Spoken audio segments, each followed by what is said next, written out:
world filled with opportunity, where success meets preparedness, there is a partner that understands your aspirations and empowers your financial journey. Parthian Securities is your smart brokerage partner, leveraging technology and intelligence to provide best-in-class financial services. As a trading license holder of the Nigerian Exchange and an SEC-regulated company, we ensure that your investments are securely managed within the framework of the highest regulatory standards. Our state-of-the-art trading platform is designed to give you an edge in various financial markets, including the Nigerian Exchange, NASDOTC, Lagos Commodities and Futures Exchange, and FMDQ Securities Exchange. With real-time data, advanced analytics, and customizable features, you have the power to make informed decisions at your fingertips. Our team of dedicated advisors is committed to your success. We take the time to understand your unique financial goals and tailor personalized investment strategies to help you build and protect your wealth. You deserve the best. That is why we go beyond the ordinary to ensure your investment needs are adequately met. Parthian Securities, your smart brokerage partner.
Look at it.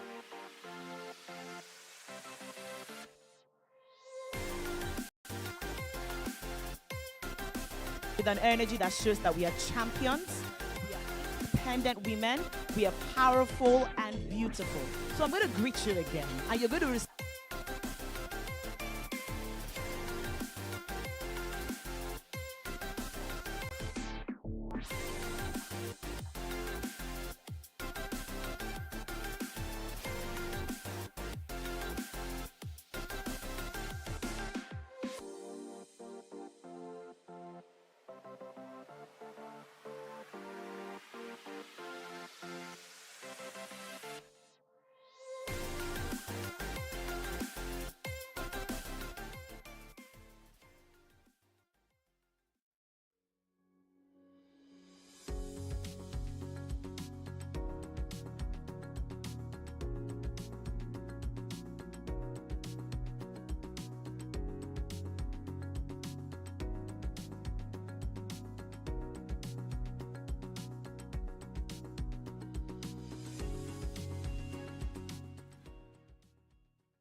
In a world filled with opportunities, where success meets preparedness, there is a partner that understands your aspirations and empowers your financial journey. Parthian Securities is your smart brokerage partner, leveraging technology and intelligence to provide best-in-class financial services. As a trading license holder of the Nigerian Exchange and an SEC-regulated company, we ensure that your investments are securely managed within the framework of the highest regulatory standards. Our state-of-the-art trading platform is designed to give you an edge in various financial markets, including the Nigerian Exchange, NASDOTC, Lagos Commodities and Futures Exchange, and FMDQ Securities. Happened in your mind. So we're here to re-engineer our minds about this thing called money, and then finally to gather momentum. That's the essence of the International Women's Day celebration in 2025. To see how we can accelerate action. Enough of talking, let's do. Let's stop talking the talk, let's do the talk. And that's what we are here to celebrate this year. Money, we're also here to talk about our mindset and find out to gather momentum. And so we're going to be having conversations that will maybe shake a little tables, right? So you might want to sit down very well on the table you are sitting right now, because we are going to be breaking and shattering those tables here today, right? We're going to be having a panel session. There's going to be a fireside chat that I'm looking forward to, and a keynote address from a very distinguished speaker. And you're going to be going home with exciting prizes, I must mention. Today is a full day for you, and I'm excited because you're here. So congratulations for joining us, joining the bandwagon, the moving train, where we are raising women who are financially independent, women who understand what true economic independence is. And that's what I Invest is. And so can we give a round of applause to the great team at I Invest? I thought you'd be generous with the applause. Thank you, I Invest, for being such an amazing platform, charting the course of change and this charge that we're about to lead here today. Well, thank you for constantly staying as a lead platform, giving us amazing solutions to invest, not just for men, not just for women, for everyone. I Invest is that platform where you can grow your wealth, where you can say in months to come that I am a wealthy woman. And you know that many a times women are not allowed to call themselves wealthy women. When you call yourself and say, I'm a woman, I have money, people will look at you and tell you are proud, you're full of yourself.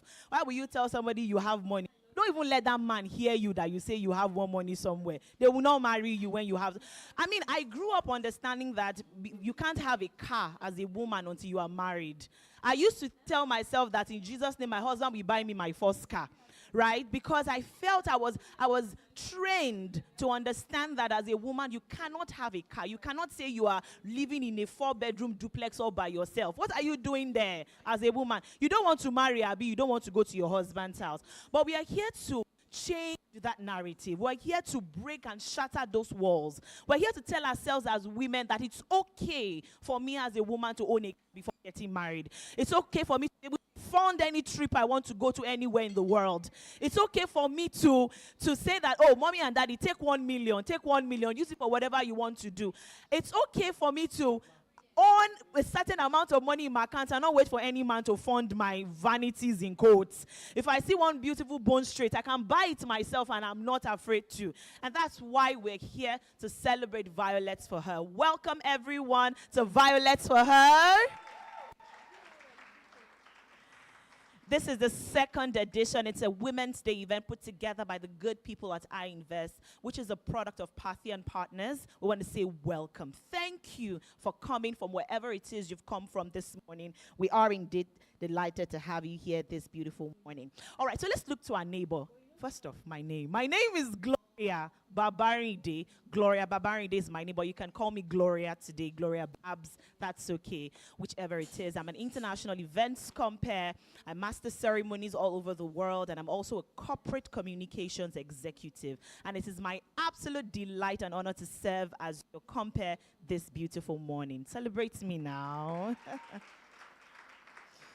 Thank you. Thank you so very much. I am indeed delighted to be your host today. So look to the person sitting beside you, and we're going to perform a little exercise. I want you to compliment the lady beside you. Now, hold on now. Hold on. You know how they always say, don't wash me, Jared, that you're whining me. This one is not whining. Trust me. You are lifting her spirit. You don't know what women go through. Many of them this morning, probably they fought with their husbands or their children made them run late or something, and they're already down in their spirit. Many of them are facing challenges at their workplace as CEOs and founders of businesses. So you're going to lift up the spirit of the lady beside you, and they're going to tell you, you're beautiful. You're excellent. Go ahead. Lift up her spirit. Lift up her spirit. You're beautiful. You're excellent. I love your makeup. You're doing amazingly well. Well done. Well done. Lift up her spirit this morning. You can say, good morning, Your Excellency, ma.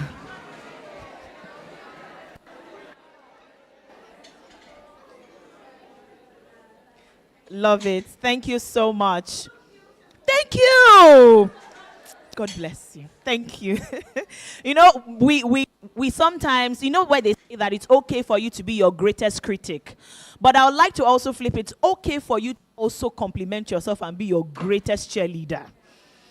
We are so quick to, oh, you've not done this well. Why did you do this? But when it comes to being our own cheerleader and our biggest fan, no, you don't find us as women there. And we're here to re-engineer our minds about that. So if you're just walking in, welcome to Violets for Her, which is a Women's Day event put together by I Invest. Want to say welcome. Please find a comfortable seat for yourself. And if you're finding it difficult to find a seat, please reach out to any of our hostesses in purple. They'll definitely help you out with a seat.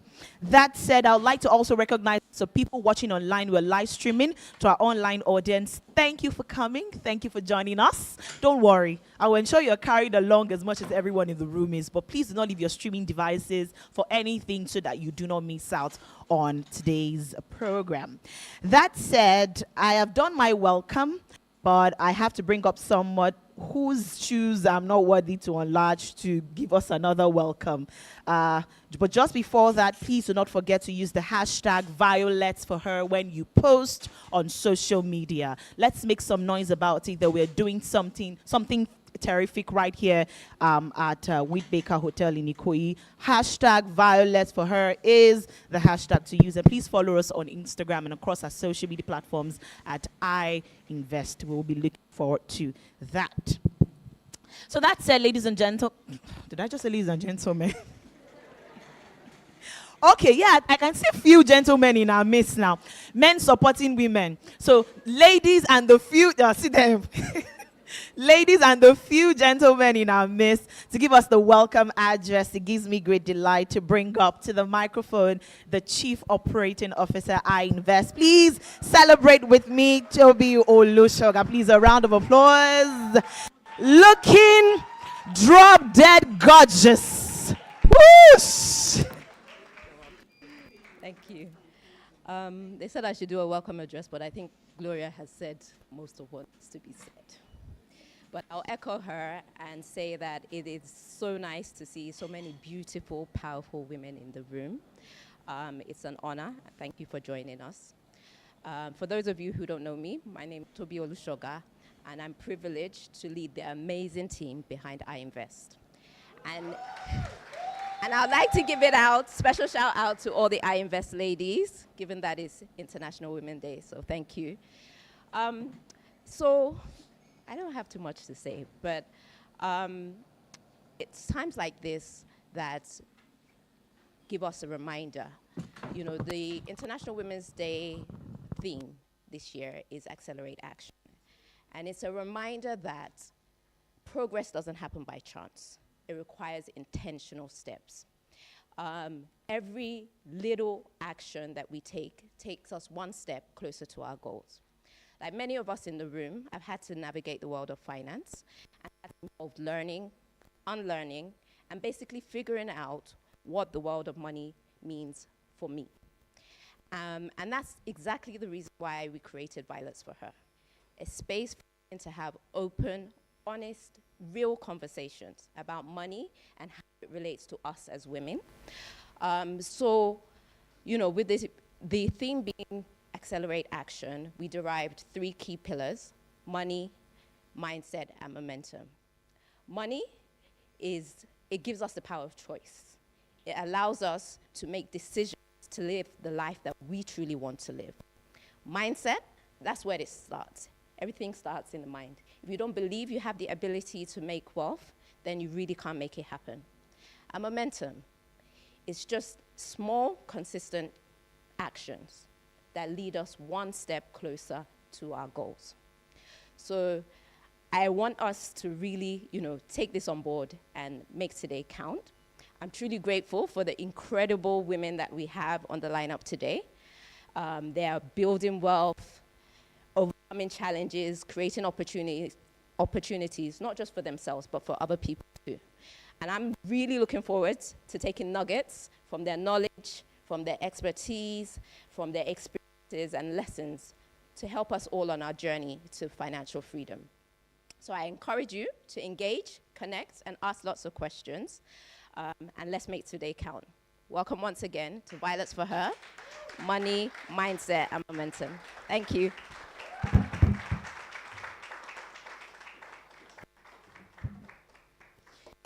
All right. Thank you very much, Toby, for that beautiful and warm welcome. I mean, I did mention earlier that this is intentional. I Invest is a movement. Violets for Her is more than just an event. It's a movement, right? And so we're encouraging you to connect. There are powerful women in this room. I don't even know how the chair you are sitting on is still standing and that chair has not fallen.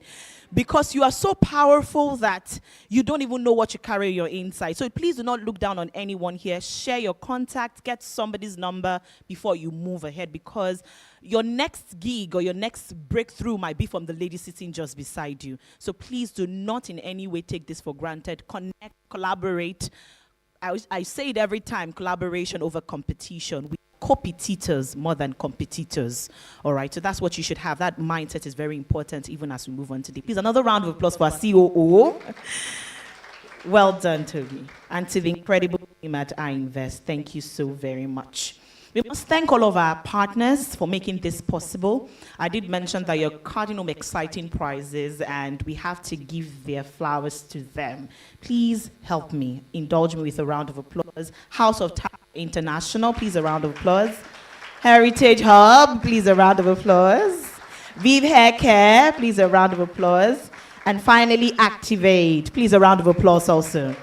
Thank you to all of our amazing partners for making this possible. Our panelists and our speakers are already in the building. Are you excited about that one? They came quite early. They left all that they have to do, and they're here this morning. And I'll just quickly like to recognize them and meet them and introduce them to you before they come up. We have the Delectable. She's going to be speaking. We're going to be speaking in a little while, and you'll get to learn more about her. But let's celebrate her first off. She is the CEO of National Theatre Lagos. Please celebrate Ola Akerele. She came in quite early. Thank you so much for joining us this morning, ma'am. We celebrate you. I'd also like to recognize the presence of the founder and the creative director, Ejiro Amos Tafiri Brand. Please celebrate her. I mean, that's her name, Ejiro Amos Tafiri. We celebrate you. Thank you for joining us this morning. Please also join me, ladies and gentlemen, to celebrate the CEO, Heritage Hub, and Vive Hair Care and Activate Relaxer, Tomi Adiola.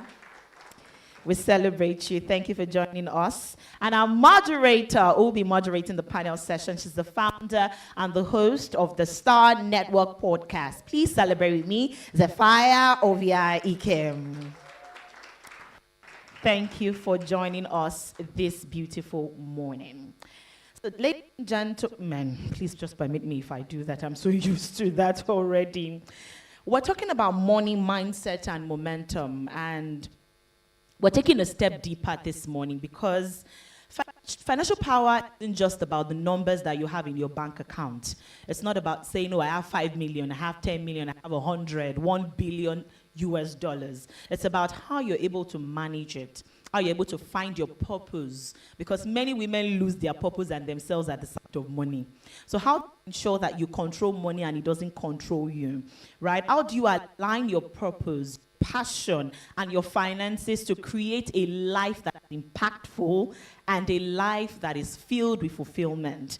And that's what we're talking about today. And who better to have this conversation with us than a woman who has done just that. She's a powerhouse in the creative and business space. She's a visionary leader, right? She's the CEO of the National Theatre. And when you think of the National Theatre, what comes to mind? Movies, right? Drama, front row seats and all that. Well, today she's giving us the front row seat to a full masterclass on how you can find purpose and, of course, passion and financial power. I promise you, you don't need any ticket for this one. Free of charge, you're going to be getting that today. So I want you to be ready to learn, open up your heart, be ready. They will touch on some things in your mindset, all right? Allow us, and that's why we're here this beautiful morning. So please, with a warm and deserving applause, join me to welcome the walking creativity herself, the woman that leads and talks about art, culture, and creativity, mixing a little bit of finance inside of it. Please make welcome the CEO National Theatre, Tola Akerele, as she has a seat. Thank you so much, Tola. Please have your seats. Thank you. All right. So there'll be questions. Right after this, we're going to take your questions, so you can just note them down, and I'll take your questions. And of course, having the fireside chat with her is an international events compare who has hosted events in Accra, South Africa, in Kenya, in Rwanda. She is a corporate communications executive, and she's your MC today. Gloria Babarinde. I know you were wondering who I was talking about. I have to give myself my flowers now. Okay. So we're about to have a beautiful conversation, and I'm really excited because I read so much about you, ma'am. It's my honor, an honor doing this with you, having this conversation with you. Thank you so much, Violet, for this beautiful opportunity. Yes, ma'am. Please check if your mic is working. Okay, all right. So you have a very rich history, arts, finance, culture, all of that. Before we go into this, let us know how you were able to transition. In fact, have you even transitioned, or you're doing all together so well? She read economics and political science, right? Right, has a degree, Chartered Institute of Management Accountants. I could go on and on and on. She is a finance person, but look at her, the CEO of National Theatre. How did that come about, please?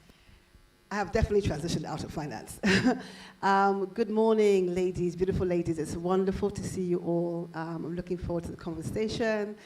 Yes, my background started in finance. My father was a banker, and I did economics as an A-level, and I could do it. It was okay. It was kind of safe. I also did art history as well, so I always had the interest in art. And so I went to university, did my degree, and then I started working in banking. And then whilst I was there, I sort of fell into accountancy somehow. And but it was something that it wasn't very exciting. And in the office, I'd be chatting. Everyone was like doing the accounting. I'd be, oh. And so I worked for Credit Suisse, a big investment bank, and a couple of investment banks. And I qualified as an accountant. And as soon as I qualified, I just said, right, I'm traveling the world. I've got my paper, and I took off. So it was just like something that was easy to do. But obviously, my real passion was always in the kind of the art space, because I've been doing sort of art. I mean, that was mainly European for like 4 years, GCSE and A-level. And my parents didn't say do this or do that. But I just kind of, economics was, quite a nice thing to do. My father had, so they were very happy working in banking space. And so when I came back to Nigeria was when I was able to transition to what I really wanted to do. Yeah. Love it, love it. So just a follow-up question to that, ma'am. Would you say that your early journey, your life when you started out, had a great influence on you transitioning into the arts and culture space, right? Yeah. Or you could also share with us any experiences that probably influenced you transitioning. But I think it was just something that was just obvious. After a while, you do these jobs, right? And you're doing it, and it was very well paid. I was getting good salary. I was okay. I was able to buy a place, But in your heart of hearts, this is not me. And everyone said to me, this is not you. So, you know that there's something more.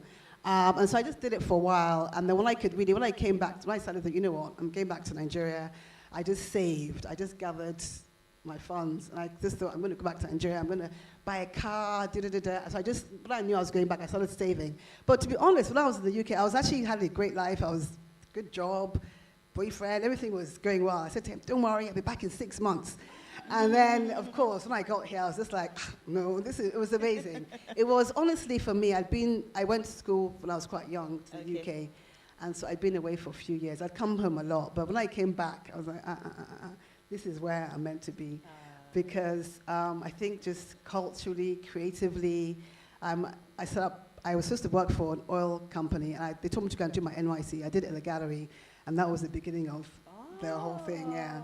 And so, and then my business partner then, Chike, who was in the art space, actually said, I'm thinking of doing this hotel thing. What do you think? It was a culture, Bogobri, a cultural space. And I was like, yeah, let's do it. It was actually a mad moment. But when you know this is the thing. Yeah. I think when you're an entrepreneur, you know that this is the thing I'm meant to be doing.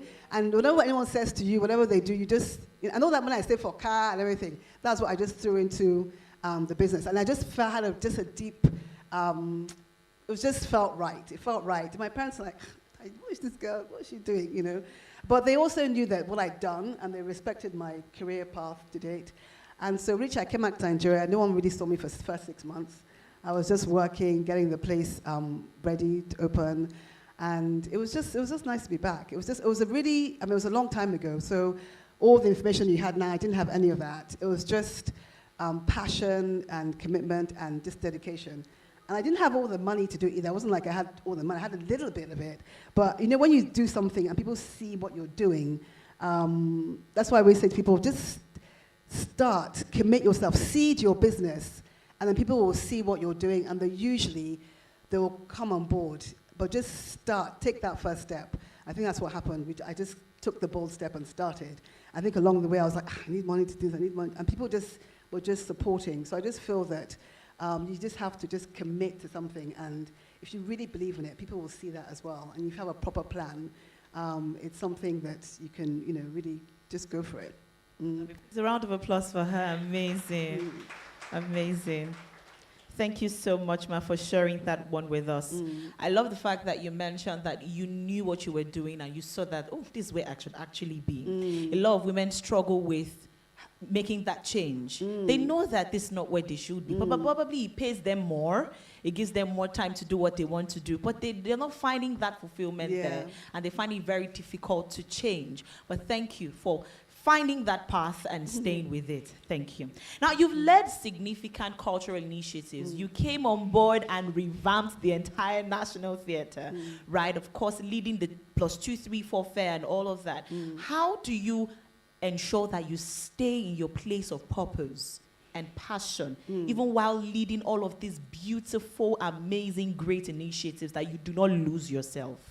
Okay, so for me, I think everything I've done, looks like I've done quite a few different things. Design, the art space, the cookbook, but it's always been about promoting Nigerian arts and culture. The design has always been, even though it's contemporary culture, we'll always have, Nigerian product designers in our pieces to speak to what we're trying to do. The art is always, I just feel like we have just the most amazing talent. The most amazing artists. I've seen art. I mean, when I first came back, I was overwhelmed by the talent. That's why I've kind of been in art space for so many years. And so it's always been about promoting, who we are as Nigerians, And maybe because I didn't really grow up here. I mean, I came here a lot, but I didn't grow up here like that. So when I came back, I was like, this is too much here. We can't let this thing just die. And even the food, the cookbook was, because when I was doing my interior design, I was traveling across the country. And growing up, I'm Yoruba, so we have foriro, we have okra, ewedu, That was it, really, you know. But when I went to Port Harcourt, I had native soup, went to all these different soups from all over the country. I was just like, we need to also showcase who we are through food culture. That's why I wrote the cookbook. But everything has always been about showcasing us in the best light culturally. So even though they're different things, the purpose has always been about, and then obviously National Theatre, it's a really amazing opportunity to, for me, as you said, collaboration is really important, to collaborate and elevate. The people who are doing amazing work in the performing arts space already, Bolole on St. Peter's, so many other production companies I've come across, they're doing beautiful work, but we can amplify that work, we can collaborate, we can do more.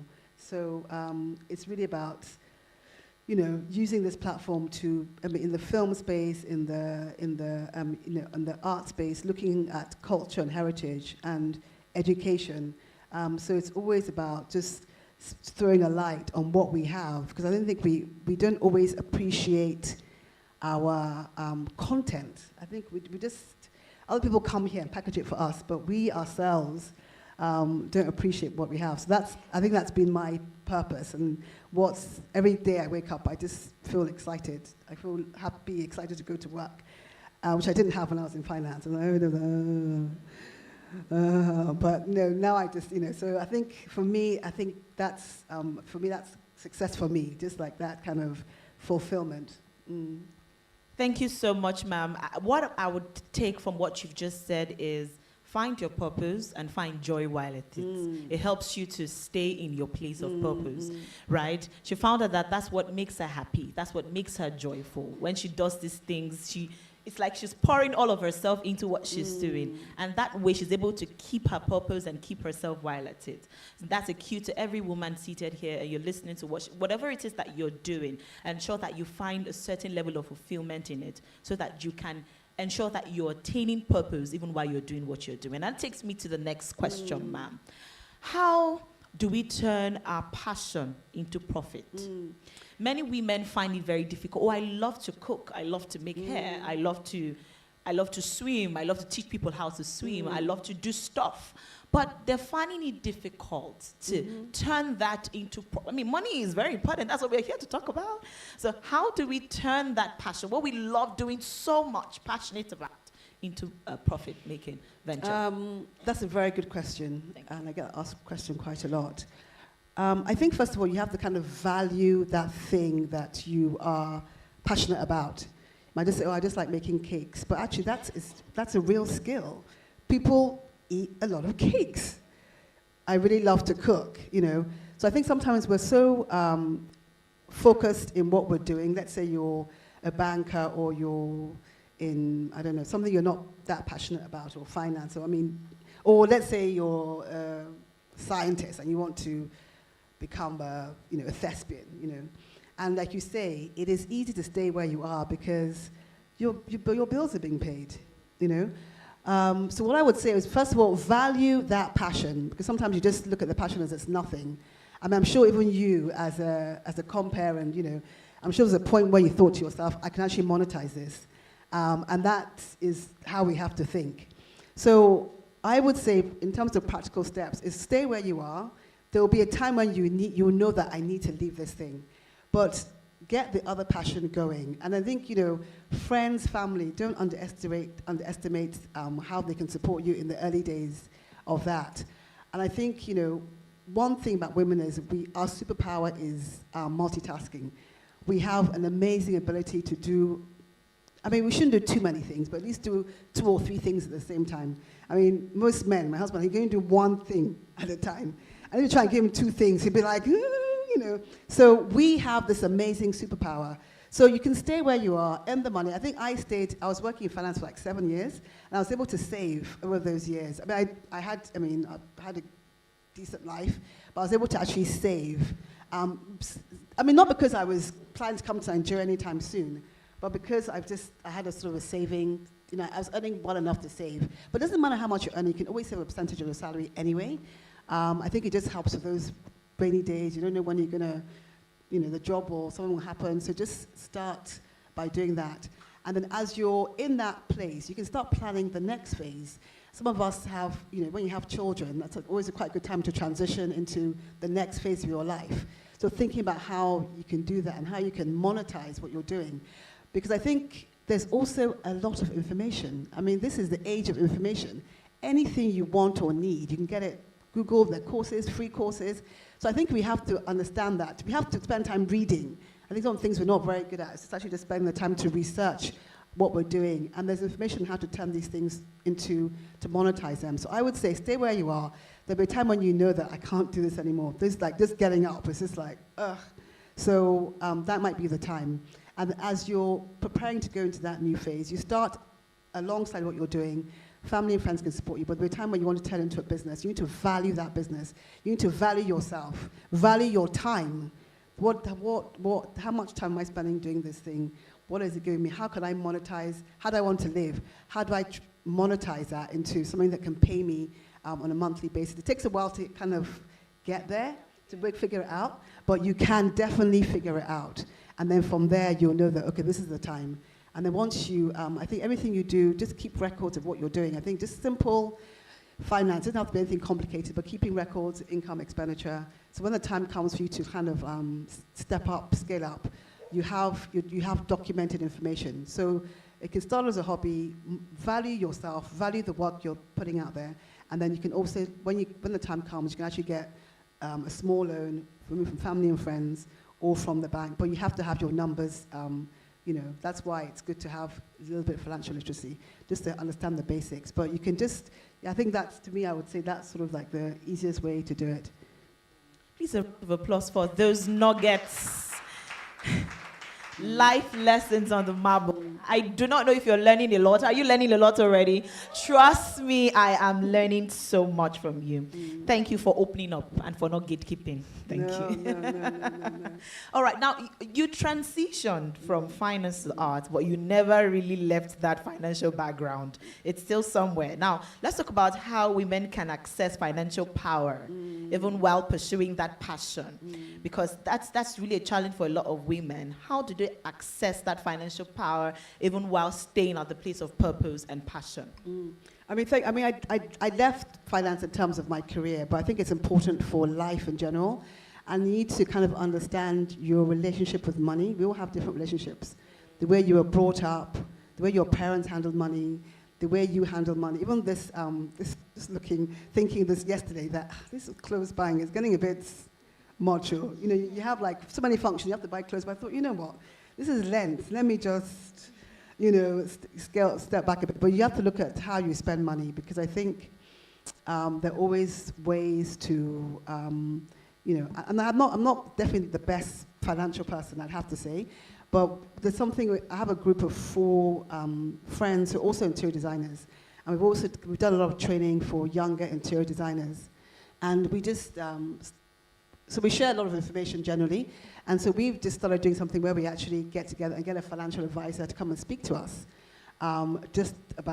generally speak to us, and some of us felt, actually, I want to have a one-on-one.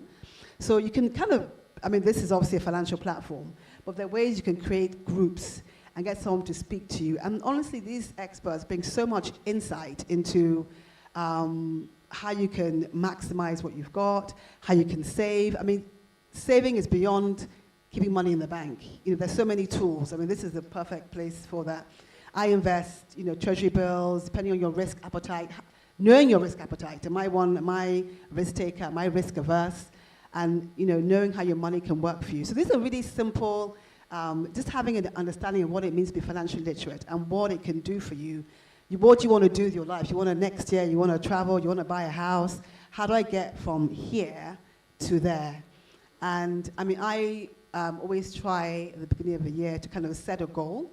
This year I want to do this. And not as I kind of plan it financially, but I just sort of force myself to just do that thing.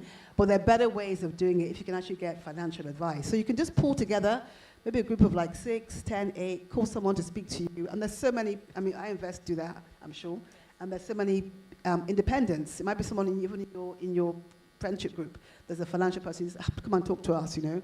And then she might say, actually, there's a value on this, and she might charge you, which is fine, because she's giving you information. So just look to people around you.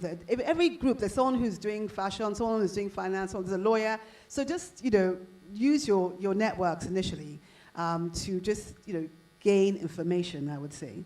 Love it. So you can see that the finance really didn't go away at the end of the day. It didn't go away at the end. And I think when it comes to, like for instance, when we did like Programme back then, we had to raise money. We had to raise money to finish it, because obviously my savings.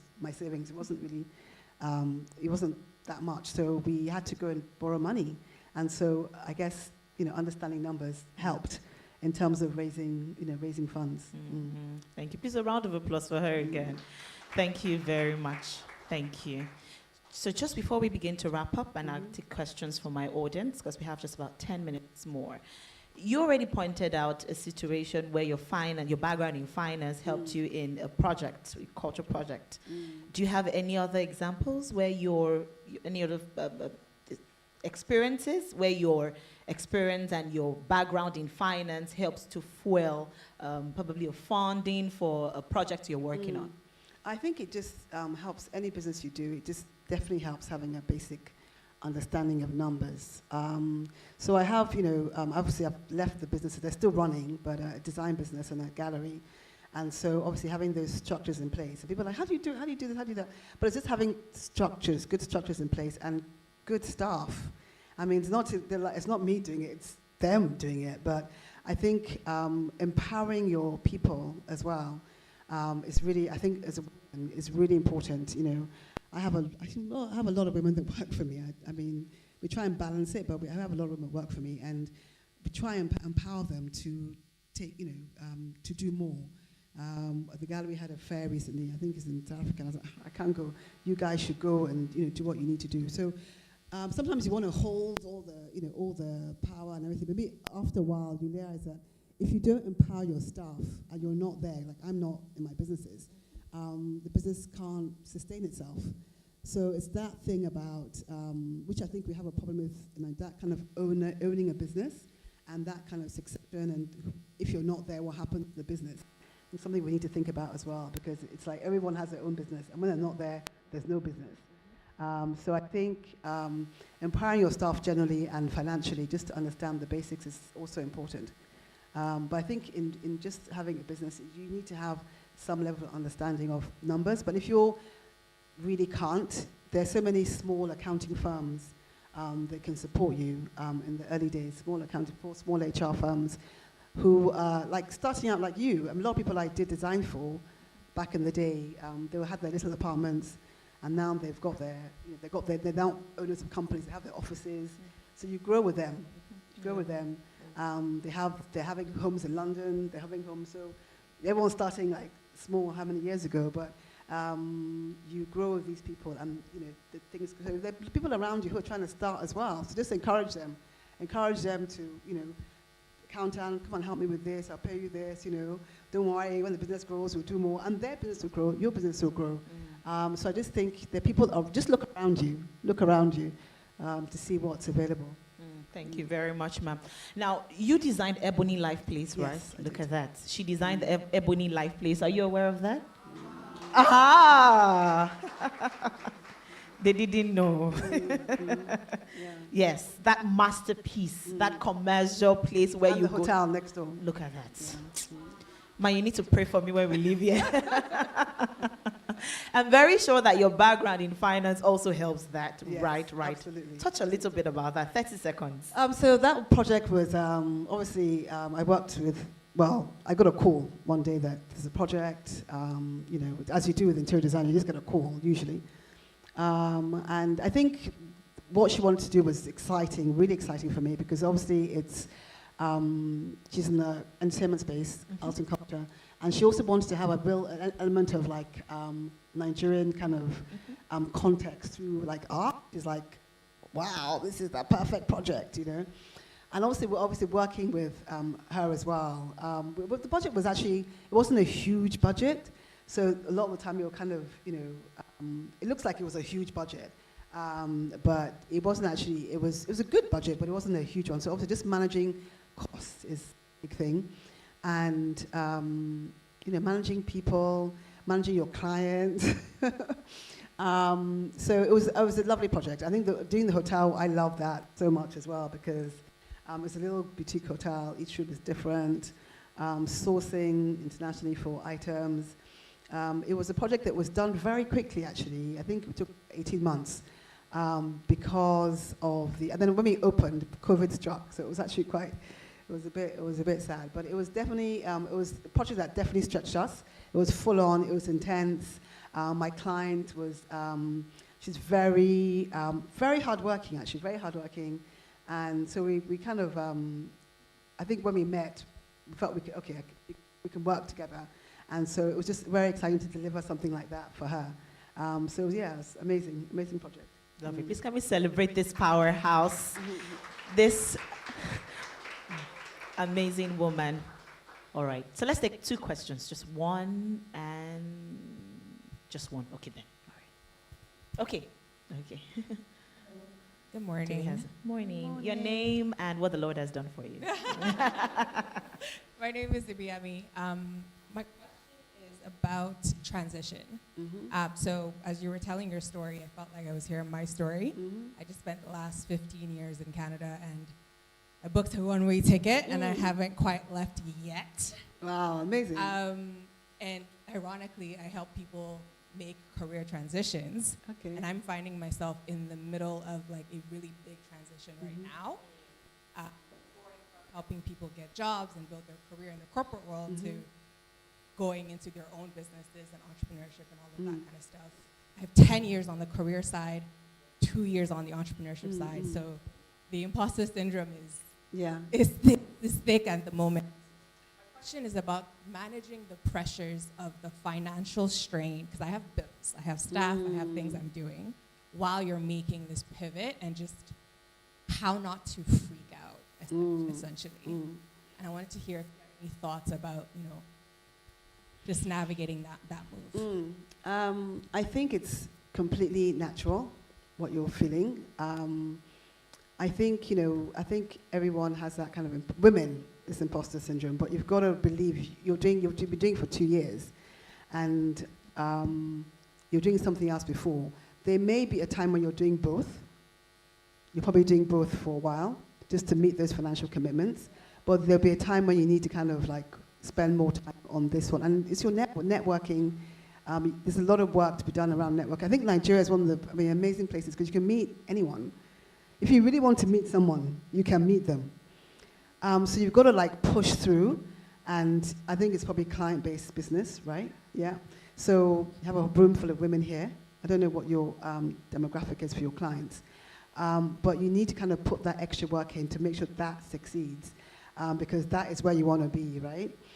So I would just say, initially, to kind of bridge you have to do both for a while, but you have to kind of, that's where you want to go. So you have to focus on meeting who you need to meet to help you scale up to the next level, so you can kind of pay those bills. And also you're in Nigeria, FX, it's not easy. So I do understand, but you've also just got to value what you're doing. I mean, you've been doing it, and people are benefiting from it. So you've got to, and also another thing we've got to do, we've got to package ourselves. I mean, one thing took me a long time to understand is that people who know half of what you know are packaging themselves in a way that looks like they know 10 times than what you know. So if you don't package yourself, then that's your problem, because people, social media now, especially, it's funny, during lockdown, someone's doing this one, and this, since when, So you've got to package yourself. You've got to use social media. You've got to get out there. You've got to do, you've got to increase your profile, do talks, seminars, gather people. You've got to let people know you. So when they think of that thing, it's you they're calling. It's top of mind. If you don't, people don't remember that you do this, they will not call you. People that are out there who cannot do half the things you do, they're the ones that are calling you. So you better know how to be out there as well. And I'm not shy as ISP, I can't do it. Get that. You have to push. Thank you so much, Tola. Thank you.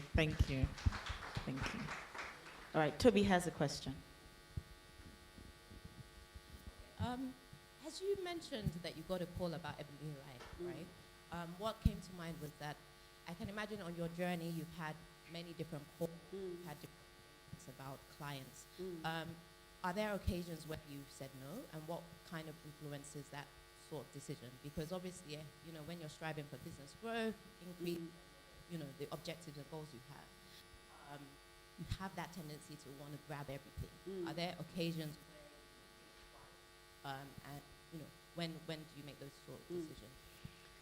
I think when you're starting out, you can't really afford to say no, because you're really just trying to just make the money and survive. So when you're starting out, you do end up doing a lot of work that you might not want to. And you have some. Actually, I've been really blessed. Actually, we've had some really amazing clients.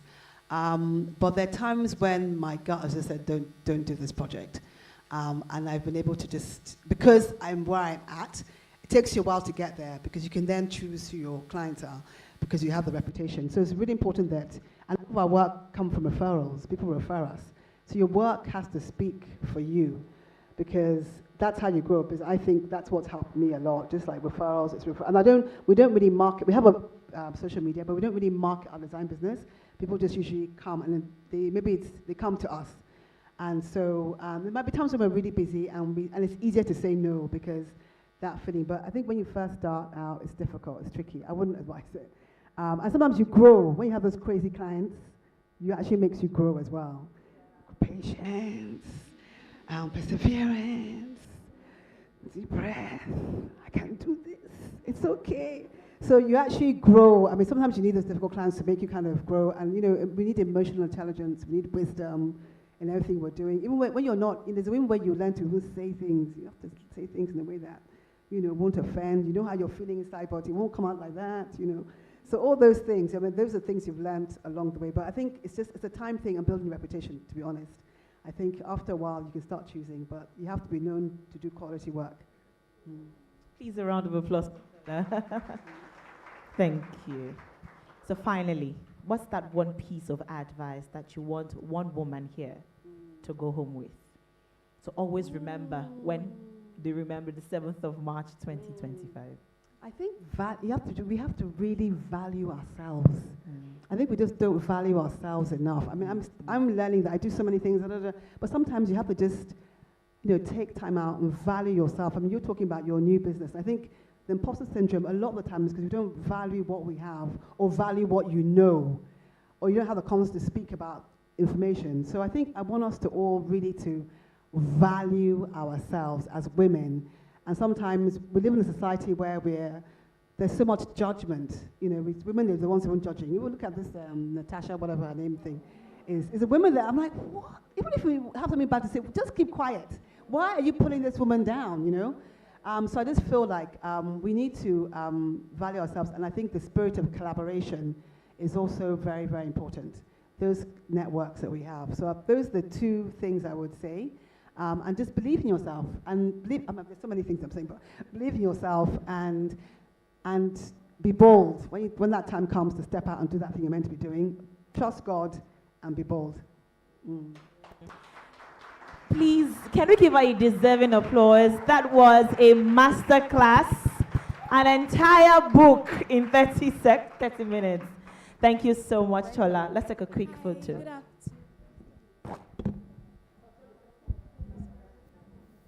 We're very pressed for time. We're really pressed for time. Okay, your time starts now. Hi, so I'm talking from the perspective of following your passion, right? Because you spoke about how in Nigeria, the art culture, we always have it being given to us more than us being the ones expressing it. So my name is Sharon, and I'm trying to be a spoken words artist in Nigeria. And one thing I would say is that how do you balance being passionate and just looking at being realistic, the kind of world you can create yourself for yourself with the art that you have? Because now we are looking. Just before I can talk to you afterwards, actually. Okay. Yeah, I can talk to you after before I go. So I think it's a long one. All right. Can we please welcome the presence of Tara Fela Durutoye, the founder, House of Tara International, our keynote speaker. You're welcome, ma'am. Thank you for joining us. Let's quickly take a photo.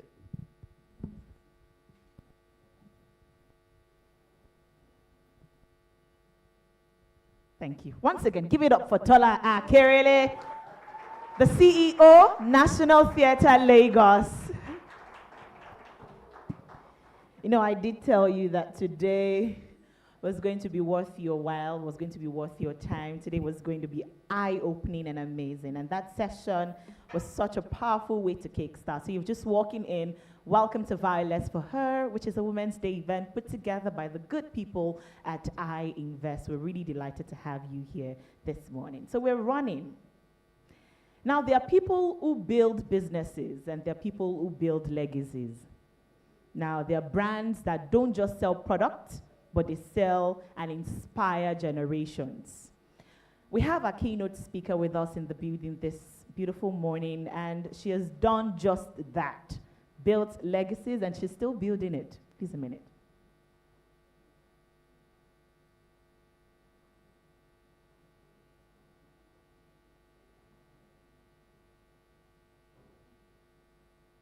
Okay. Beg your pardon, we're going to have a quick interlude of photo ops, and then I'll bring up our keynote speaker. So let's have all our panelists and our speakers up on stage. Thank you very much for a minute. Thank you. Our panelists, our moderator, our speakers on stage. Thank you. For a quick photo session.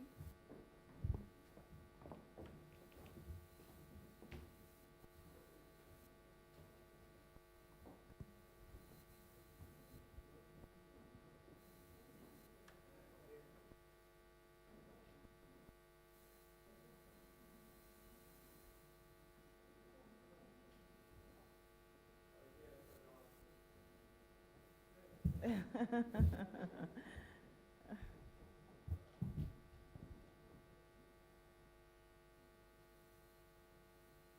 me join.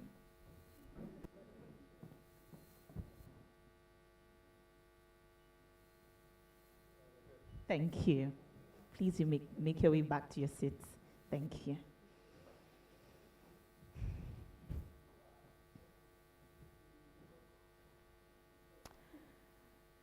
So ladies and ladies, thank you very much, Tola. Thank you for coming, ma. We celebrate you. Thank you. Thank you. So ladies and ladies, I was saying that there are people who don't just build brands, they build legacies. And at a time when the beauty industry in Nigeria was largely unstructured, this woman about to speak to us didn't just see a gap. She built a bridge. And she created House of Tara International, not just as a makeup brand, but as a movement that empowered women with skills, financial independence, and a renewed sense of purpose. And today, that movement has grown into Africa's leading beauty brand, with thousands of beauty entrepreneurs trained under its umbrella. Now, beyond business, she's a mentor, she's a coach, she's a voice, she's a force. She is a moving titan, and she has challenged women to think bigger and dream bolder, and to push beyond limitations and boundaries. And personally, she's been an inspiration. Yesterday was her birthday. Can we chorus happy birthday, Auntie Tara?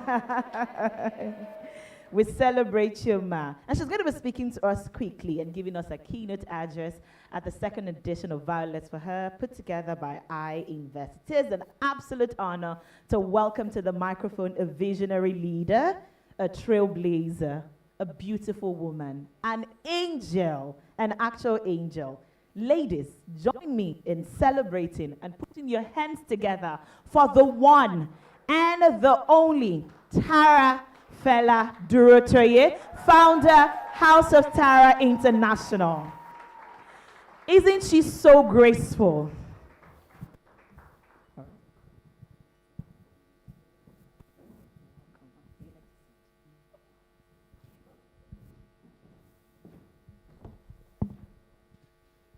Good morning, ladies.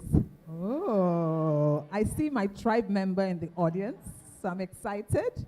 Hadiza, it's lovely to see you in person, right? That's one of our big entrepreneurs. How many people have heard about Henna's Place in Lekki Phase 1? You know you go there now. I see you people there all the time. Yeah, so the founder is, one of the co-founders is actually in the room right now, the gorgeous Hadiza. All right. Please let's give her a round of applause. It's not, I think they now have 5 branches. 5 branches. oh, I'm a good customer. I even know the number of branches. You know, so well done for that. So I'd like to start by saying thank you to the team at iInvest for inviting me. And oh my God, you are so eloquent and so fluent. And, you know, she just said the right things. Sometimes, kind of, they are tilted towards a particular part of my story. And I love the balance that you brought in. So you can see that she did her research quite well, or she follows me intently, one of that. The ability to be able to say, yeah, she built a business, but she's more than that business, right? And she's a mentor, and she's a coach, and she's built an industry beyond the business. Superb work. I also see another of my tribe members in the audience, Mrs. Ndidi. I don't know how many of you know her. Please, can you just stand up? Let me just give you a round of applause, my darling friend. She's the MD of Patian Capital and one of my very, very good friends. So, I mean, coming here, even though everybody had been, oh, can you come and speak for us? And I'm like, my friends are part of her companies has invited me, so I've got to prioritize this because relationships are important to me, and this is a very important relationship. My heart is with you always. So I see that the COO of iInvest is here. And I want to call her up. Is it okay? Okay, thank you. Please, can you come up a little bit for a moment? So you know why I'm really excited today? I just came out from Zenith Bank. Do you mind if I hold your hands? So I just spoke at the Zenith Bank's IWD event. And one of the things I said was, it was the very first time that I was speaking at an IWD, because every year I speak at IWD events for banks and all of that. But this year was the first year I was sitting and speaking to the audience, and the group MD is female. So that's special. Then to now come here today, and I noticed that they said to someone, oh, please move and stay in the middle, which meant that she was supposed to stay in the middle instead of the side. Then I asked her, please, can you tell me your name? And then she said her name. I was waiting for her to say to me, I am the. I'm the CEO of iInvest. And I noticed that she still did not say. She kept saying her name. And I was like, yes, and you are? And you are? So I want her to say it again. I'm the Chief Operating Officer of iInvest.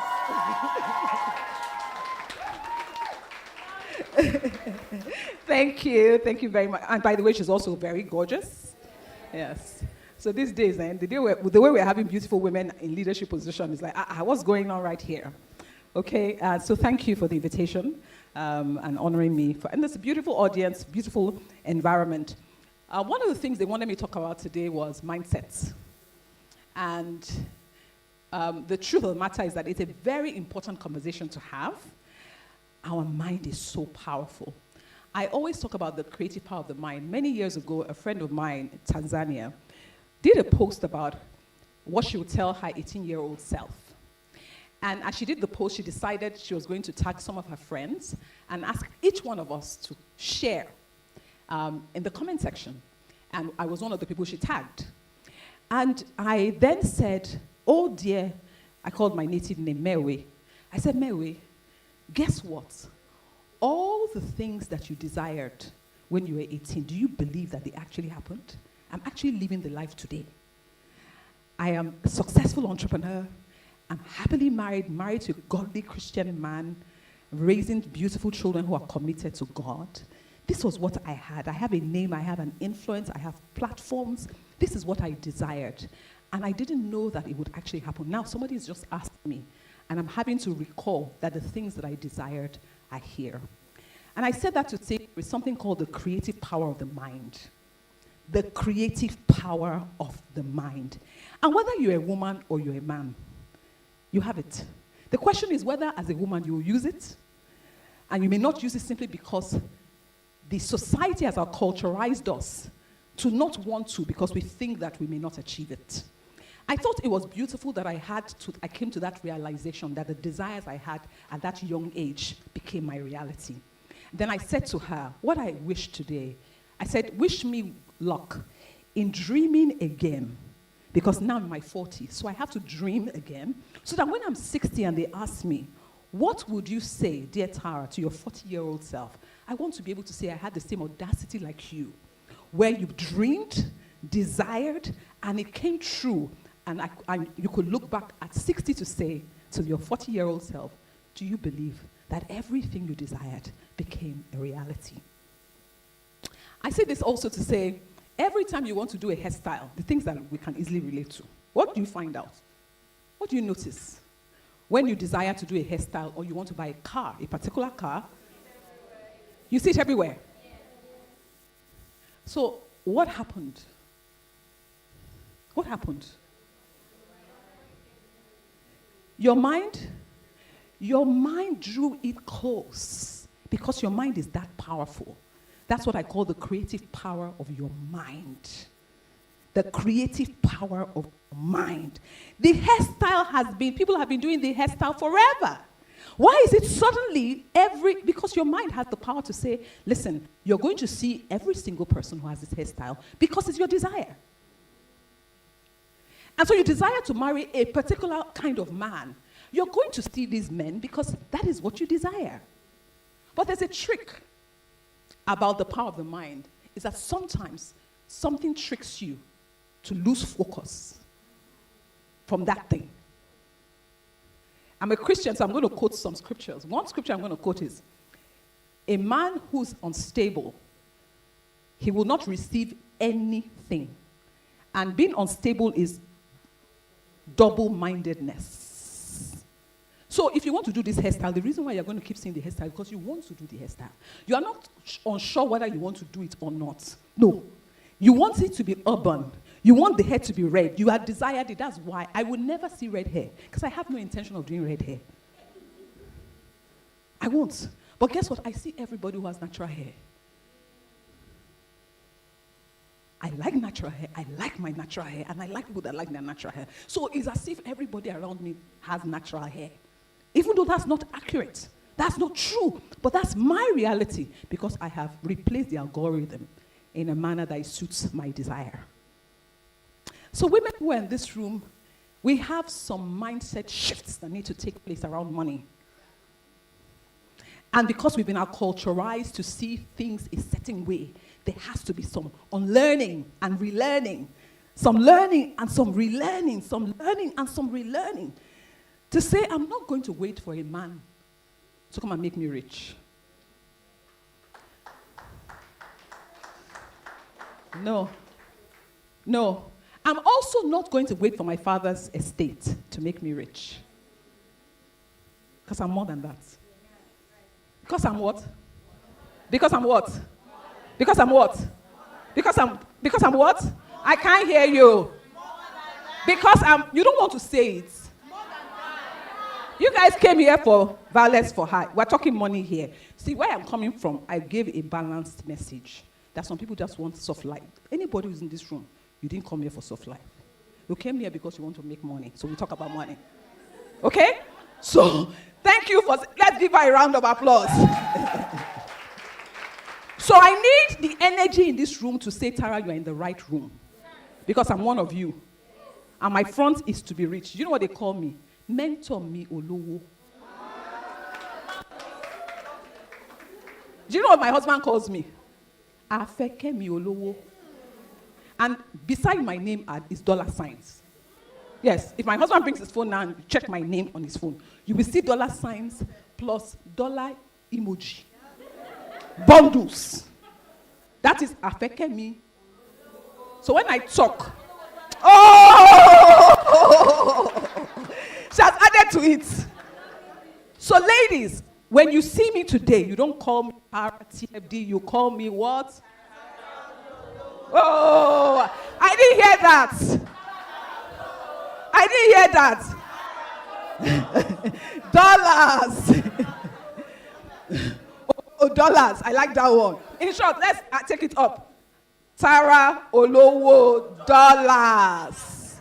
So I now know that I saw you at I Invest when you called me that. And somebody said, what's that? Inside joke.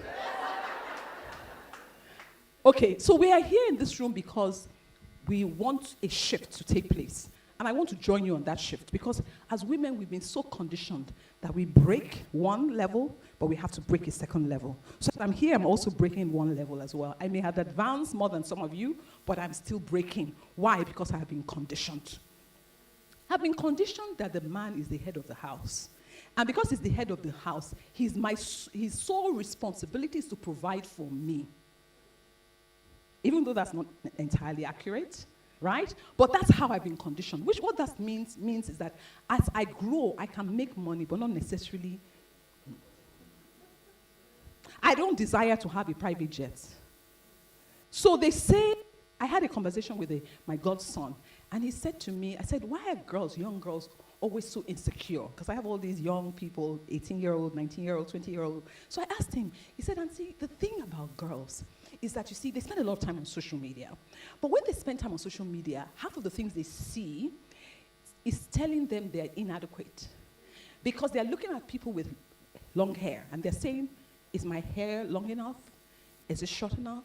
They're looking at people's waist, they're looking at people's hips. Is my hips big enough? Is it too small? But when a guy goes on social media, he's not seeing, is the man's head long? No. He's not looking, the man's chest big. How much does he earn? And so he's wired differently.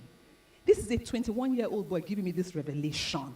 I love to interact with people of all ages because you just never know who's going to teach you. And this is what he taught me, and I understood. I became more empathetic towards the younger girls, but I now understood why I was a certain way and why the women around me were a certain way.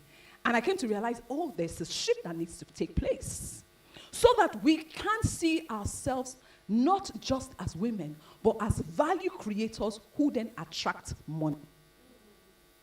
As value creators who then what? Attract money. Okay, we have passed that stage. Well, we are ready to attract money. But what size?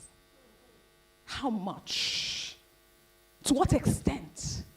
How do we want to change the world? Is it with our small money? No.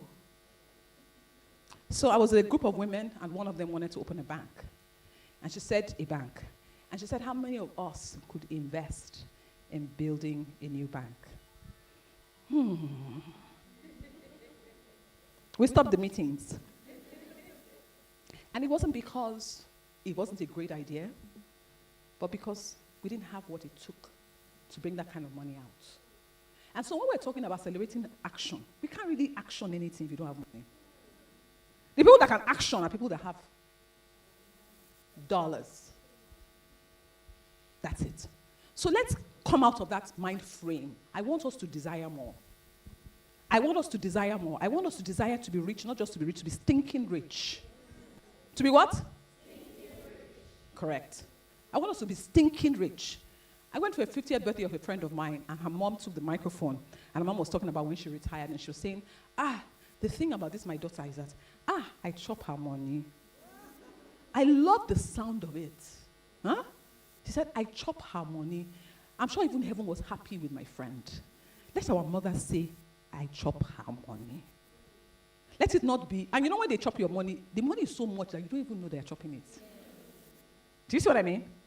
And that if you wake up today and you say, TFD, Tara Miolowo, I like you, I want to spend time with you. Can we have lunch in Paris? Can I send my private jet to get you? She's doing her hand like this to me. She said, that's yes. Rather than say, and then you will now realize that I will prioritize you. Why? Because everybody else has been calling me to say, let's go to Lagos. Then I will just quickly, I'll just say, let's go. I'm like, don't you ever? No, it's okay, let's go. Why? Because you have given me a different option.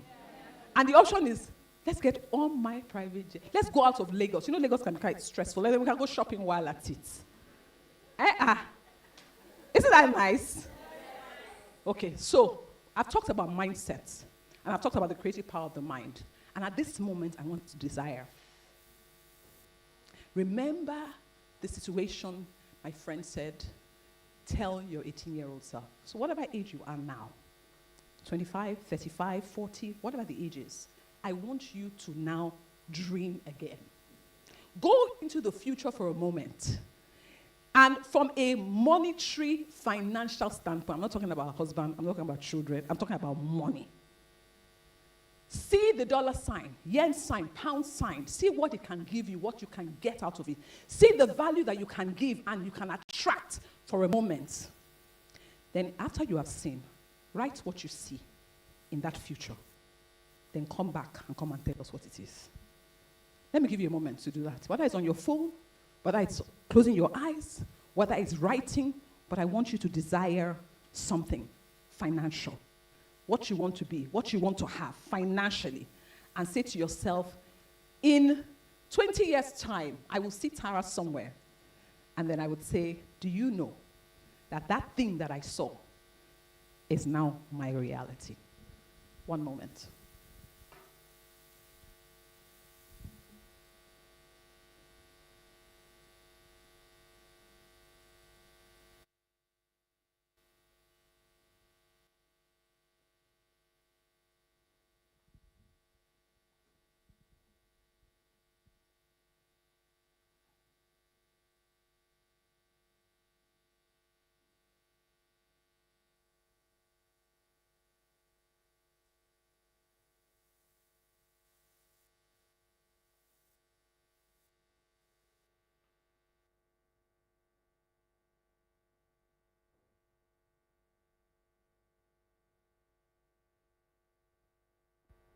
Fabulous. If you started and you haven't ended, you continue when you get home. But the most important thing is that we've started. We've started to dream, because in 20 years' time or in 30 years' time, I want to bump into you and you will say to me, that thing that I desired at Wheat Baker at the iInvest event has become my reality. Give yourselves a round of applause for allowing yourself to dream. So the creative power of the mind, I've shared that with you. I've also shared the fact that some of us we have all been conditioned and acculturized to see ourselves a certain way. We need to break out of that way of thinking so that we can see differently. And now I've said, let's dream. And you've all dreamed, and you've now decided that this dream that I dream, one day I will see it soon. And when I see it, I'll be able to say that, do you know that actually happened? Now I want us to take a detour. And what I want to share is, what we are going to see can only happen when we are creating value.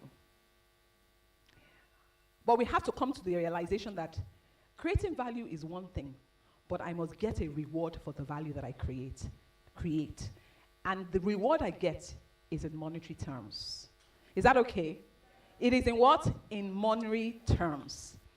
I am a value creator, and I get rewarded for the value that I create in monetary terms. And as women, we have to own it with our full chest that I create value, and the value I create attracts a reward called money. Can you say that to your neighbor? I am a value creator. I create value. And the value I create attracts what? Attracts what? Attracts dollars. Attracts what? Say to your neighbor, I'm a value creator. And the value I create creates what? Creates dollars. So we have agreed that the money that we are desiring is not just going to fall from heaven. It's going to happen because we create value. And as value creators, we should be expectant of a reward, and that reward is money. We should also remember that as we create value, we are solving problems. Any problem we solve, the more people we solve that problem for, the more money we get. The more people we solve problems for, the more money we have. The more people, so we're talking about scaling now, the more people we solve problems for, the more. So one thing is to solve a problem and create value, it attracts money. The second thing is to increase the number of people. So Hadiza now started with one branch in Lekki Phase 1. I believe that was the first branch. Today, there are multiple branches because she's recognized I created value for a set of people in Lekki Phase 1. And I've realized that there are people outside of Lekki Phase 1, like Port Harcourt, who also desire these same treatments.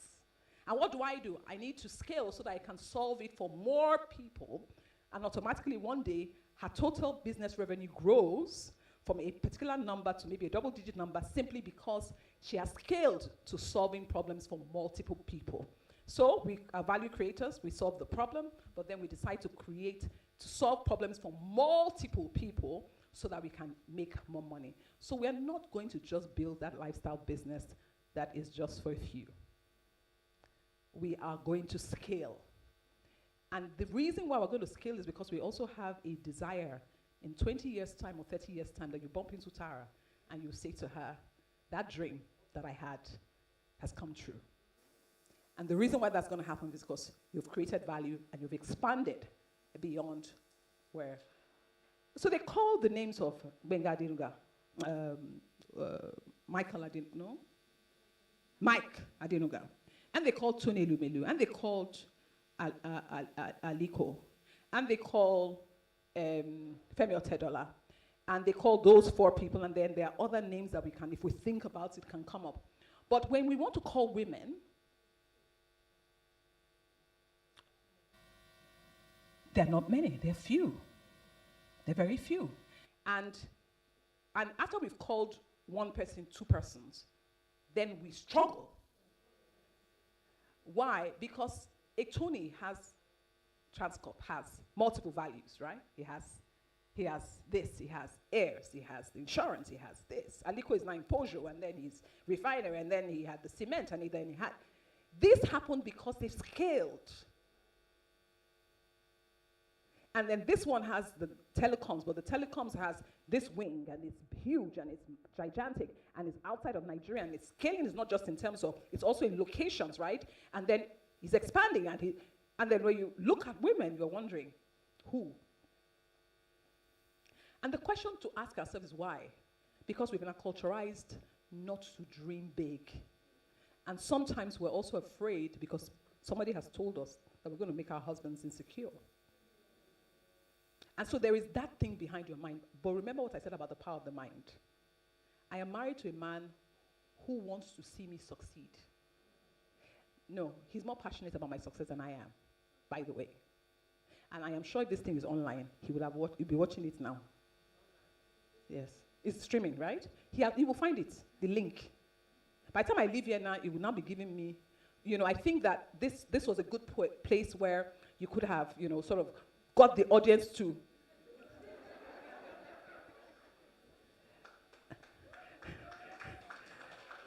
And I said I wanted to start a business, and this is the name I want to call it. And I said House of Tara, and he said, no, call it World of Tara. Yes, I didn't follow it too. I did my own. Because my brain could not fathom the world of Tara. But you see the thinking? And that's why we must have male and female friends. Mix them. Because your female friends are like you. They've all been acculturized a certain way.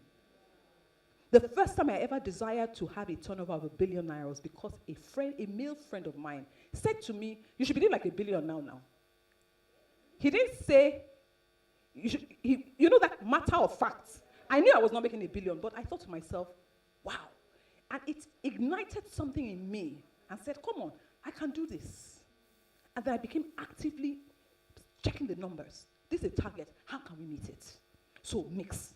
That was just to digress. Now listen, if you allow the social conditioning to tell you that there are no men who want to see women succeed, if you allow yourself to be acculturized, remember, desire, remember, double-mindedness.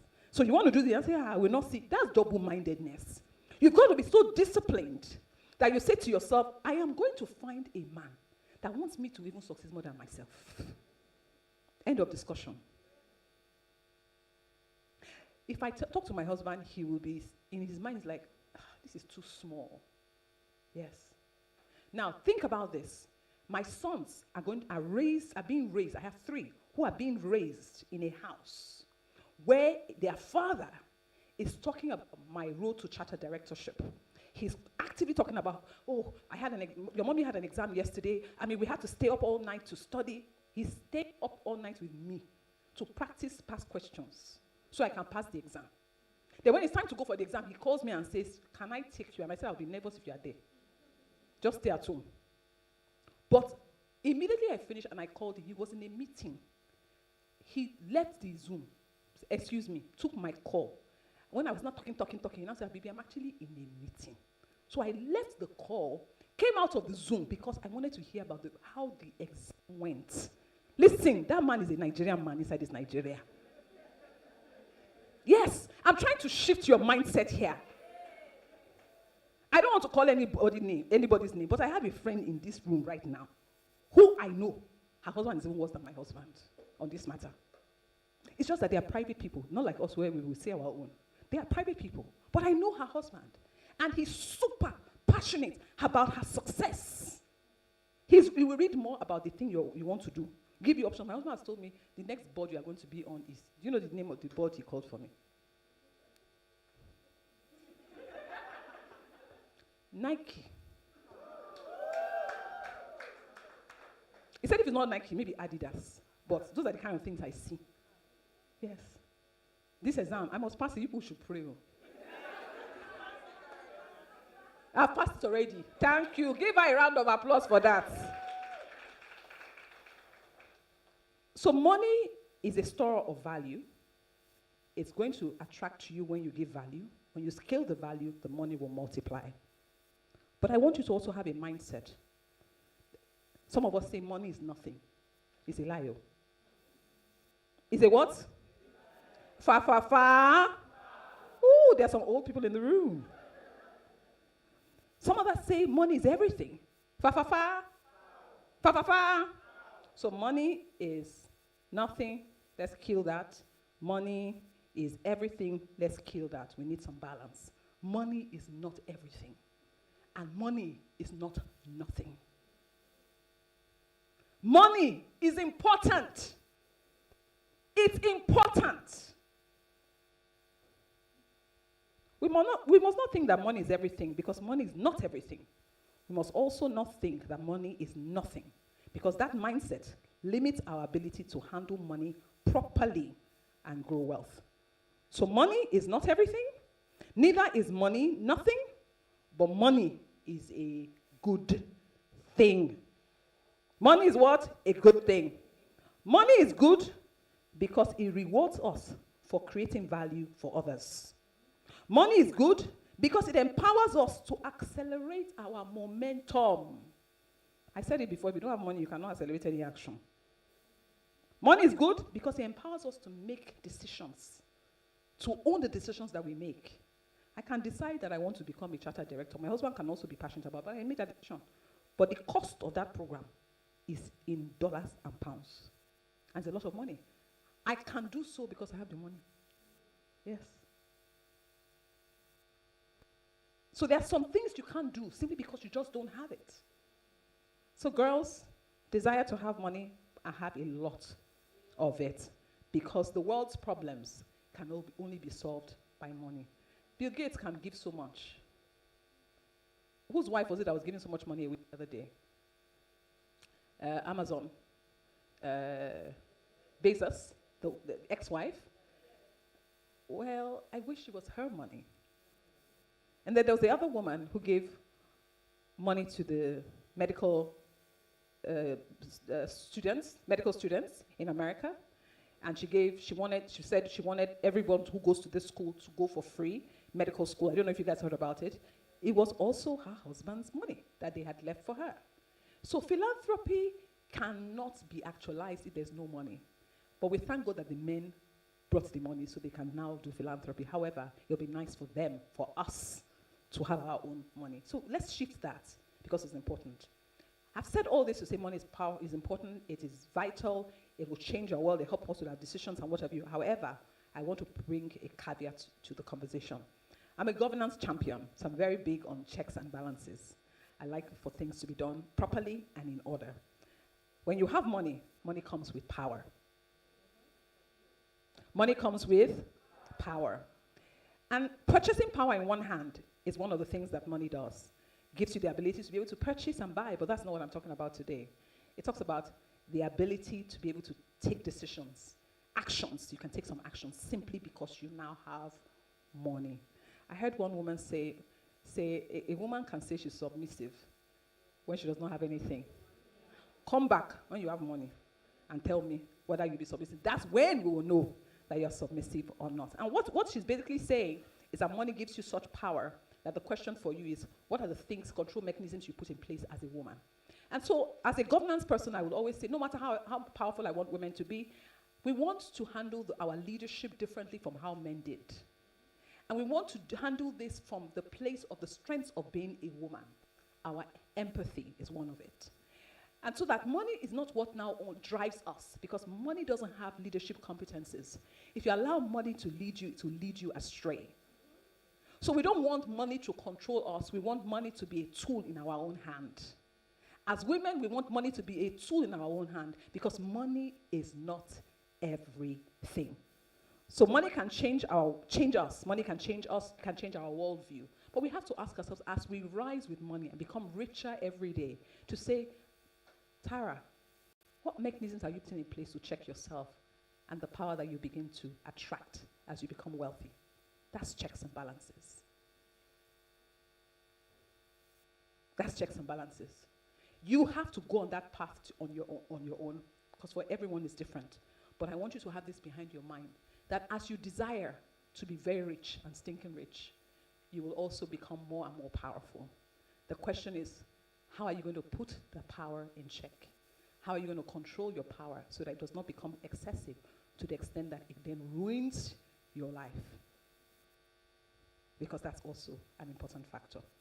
Lastly, in closing, I would like to talk about what has worked for me in terms of managing my money. So when the money then comes, how do you manage it? And how do you grow beyond it? First of all, is to create financial goals.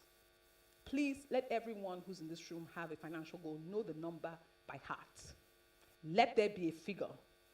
Take a stick-on, put it in the mirror. You know that mirror that you're always looking at in your bedroom? Put the number there. If I see you tomorrow and I say, hi, what's your financial goal? It should come to you like that. Why? Because the mind is so powerful to recreate the things that you desire. If you are double-minded, you will not receive anything. So not double-mindedness. That's why we need a clarity of a number. That number, you have to ask yourself, how am I going to earn this number? What is the value I'm going to create to earn this number? What are the things I will do for more people so I can earn this number? And when I've earned the number, how much of it am I going to invest for tomorrow, for my future, for retirement, for tomorrow, not just for today? And when you've received that money, you put it in an investment, you ask yourself, what is my goal to invest at the end of the year? Break that number to every quarter. Break that number to every month. Say to yourself, I will discipline myself that until I have put that money in investment, I don't eat. Yes. Because what then happens is that it is what is left that you eat from. But if you don't do that first, you miss out the opportunity of investing. You also ask yourself, how can I today I earn X amount of money. Can I put 6 months of that away as an emergency fund? So if there's any crisis, I will not be left unattended. 6 months, I earn X amount of money today. Do I have that X amount in a high-yielding savings account, right? In such a way that I can have access to it if there's a crisis. However, that amount of money must be there. Lastly, you must put a giving goal as well. So as I earn, I invest, I must give. And many religions will talk about almsgiving, talk about a form of giving, because it's part of our tenets of our faith. For those of you who are not people of faith, you may not know. For us, it's an important goal that we set. For those who don't do it, do it. Set a goal for how much you give every month. Whether you give to your church, to the religious institution that you are part of, it's a decision that you must set a goal, so that when you set the goal, it becomes your reality. If you don't do anything at the end of this conversation, make sure that you download the iInvest app. Thank you very much.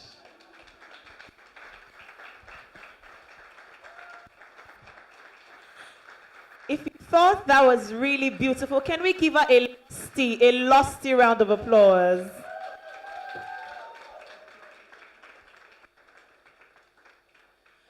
Wow.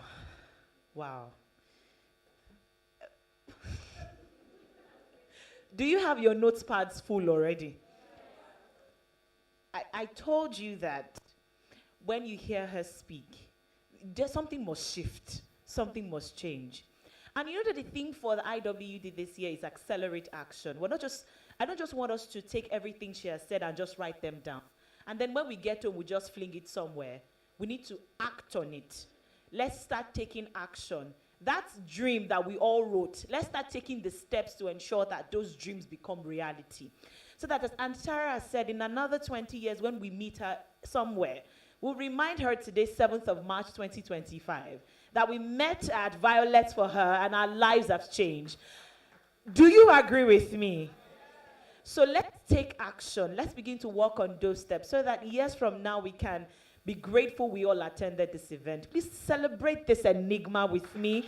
This woman who is a deep wealth of wisdom. We celebrate you, ma. Thank you so much for that beautiful keynote address and for sharing with us how, of course, we can make money. We need to re-engineer our mindset and gather momentum to become beautiful, financially independent women. If you're watching online, I don't know how that session was for you, but for everyone in this room is charged, right? The ACs are on, but we are feeling heat because because Auntie Tara Faladurte just gave us such a beautiful keynote address. Thank you so much, ma. We celebrate you again. So we're going to have a quick engagement activity and icebreaker before we run into the Violets for Her Saving Challenge that we want to introduce to you. We do not want to assume that everyone in the room, you are aware of what the Violets for Her Saving Challenge is about. So we're going to bring the product marketing manager to come and introduce to you. That's the step, right? Everything we're talking about, we need to now start implementing them. And that's the number one step to join this challenge that we're introducing to you. So I'm quickly going to have an breaker and an engagement activity, and we're giving out an all-expense paid trip. Guess where? Guess now. To the spa. What do you mean? Is it not part of it? So somebody is going home with an all-expense paid trip to the spa, Oriki Spa, right? You're going to, yes, courtesy Violet for Her, I Invest. We're treating you as a queen that you are. And then another person is going to be getting a free manicure and pedicure treatment, right, at Nail Boutique, courtesy Violet for Her and I Invest. So I'm going to pick my winners quickly, and I want, if you're interested, it's not for everybody. If you're just interested, can I have 5 people out quickly? 5 people. Please come outside. 1, 2, come. You're interested. Let's quickly battle for these tickets, for these vouchers. Quickly, let's make this fun. 1, 2, 3, 4, 5. First 5 persons out. First 5 persons out. Are we complete already? You don't want to go to the spa? 5. Thank you very much. So this is very simple. It's called the forbidden word game. You're not permitted to say the following words. You're not permitted to say yes. You're not permitted to say no. All right? You're not permitted to say maybe, I don't know. I'm going to repeat the words again. You're not permitted to say yes, no, maybe, I don't know. And you're not permitted to repeat your answer. So, if, for example, if I ask you a question and you've used certainly, you can't keep saying certainly. You can't repeat it. So the last woman standing will go home with my spa voucher. Are you ready? Yes. So are you going first? I'm asking you these questions as quickly as you can. Please answer me. No yes, no, no I don't know, no maybe, and no and you cannot repeat your answer. Do you like free money? Of course. Have you ever fallen asleep during the Zoom call? Sorry. Thank you very much. You cannot think. There's no time to think. All right? So that means you're falling asleep during the Zoom call before. All right. If someone gave you $1 million right now, would you take it? Absolutely. Have you ever eaten something you didn't like just to be polite? Never. Would you trade your phone for an all-expense paid vacation? Certainly. Can you go a whole day without touching your phone? Absolutely.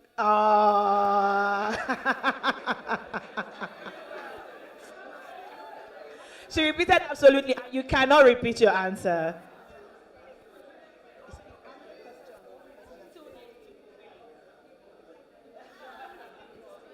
Yes, so, yes. There's no timeline. You get it wrong.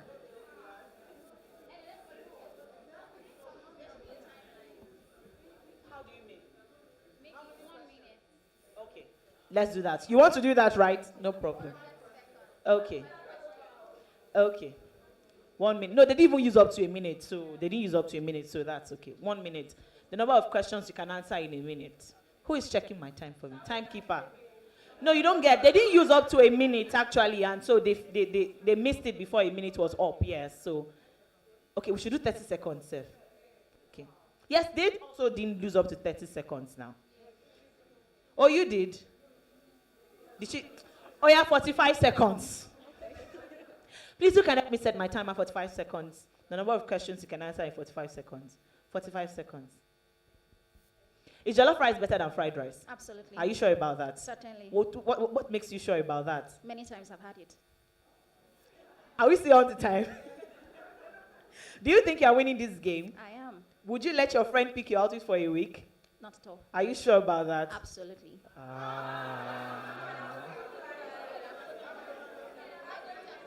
You did. You said absolutely, certainly, and then you said absolutely again. Oh, well done.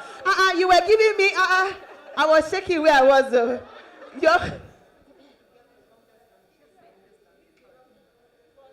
Okay, for now, just hold on. Should we reduce it? Or we should still leave it at 45? Let's leave it at 45. Let's still leave it at 45 so that we are free and fair. Are you ready?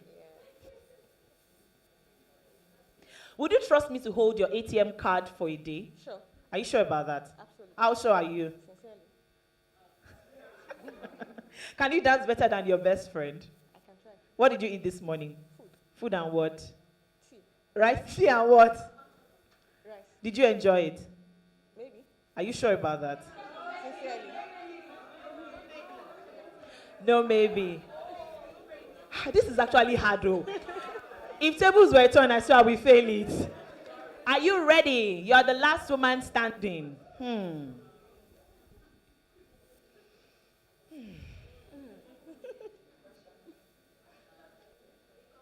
I love your hair.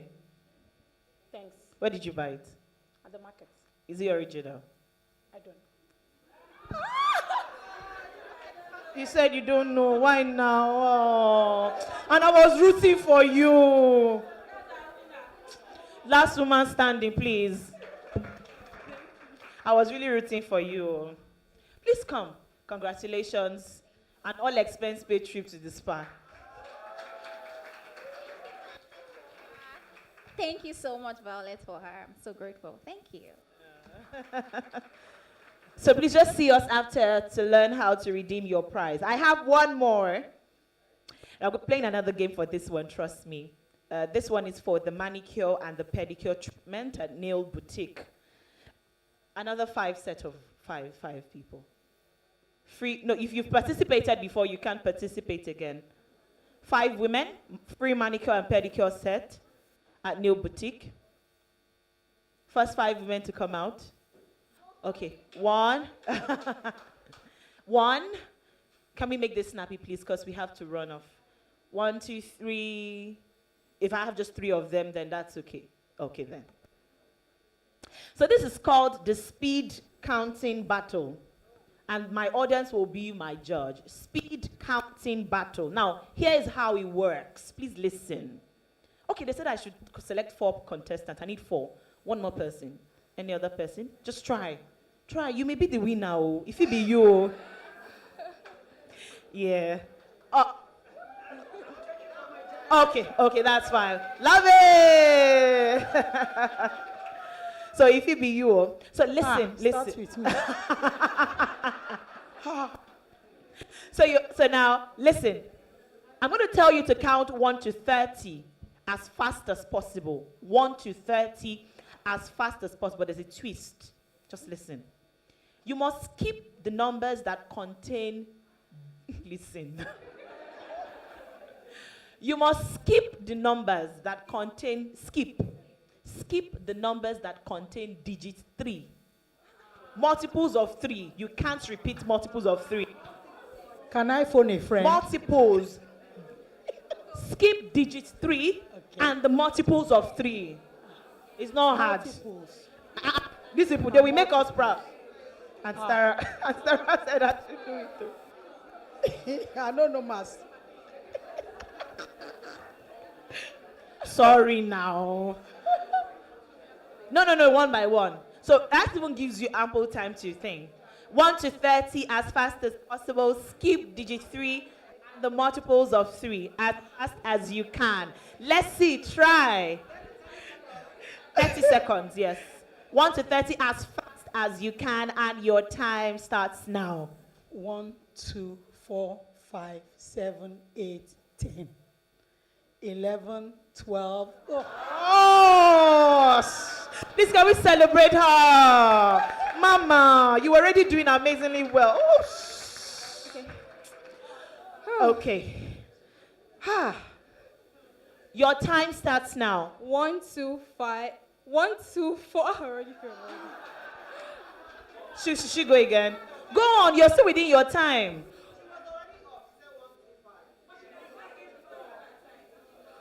1, 2, 4, 5, 7, 8, 10, 11, 13, 14, 16. Yes, now. Multiples of 3. 12. That's 12. 13 is not a multiple of 3. I said digit 3. That's 3. You didn't get it. She cannot mention 3 digits and multiple of 3. 13 is not a multiple of 3. 13 is not digit 3. It's not.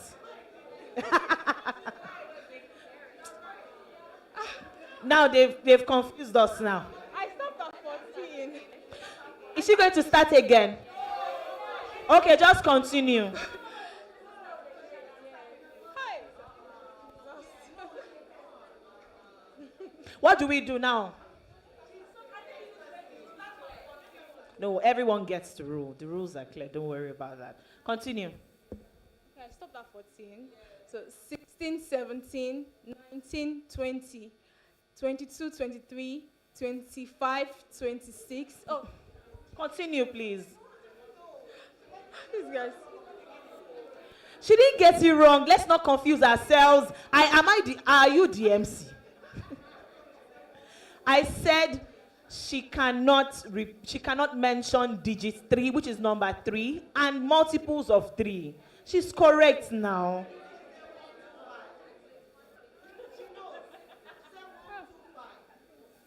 It's like they're not supporting you today.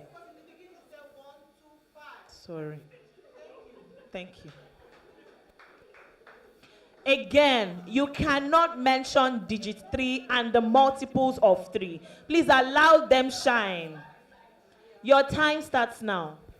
1, 2, 4, 5, 7, 8, 10, 11, 13, 14, 16, 17, 19, 20, 22, 23, 25, 26, 28, 29.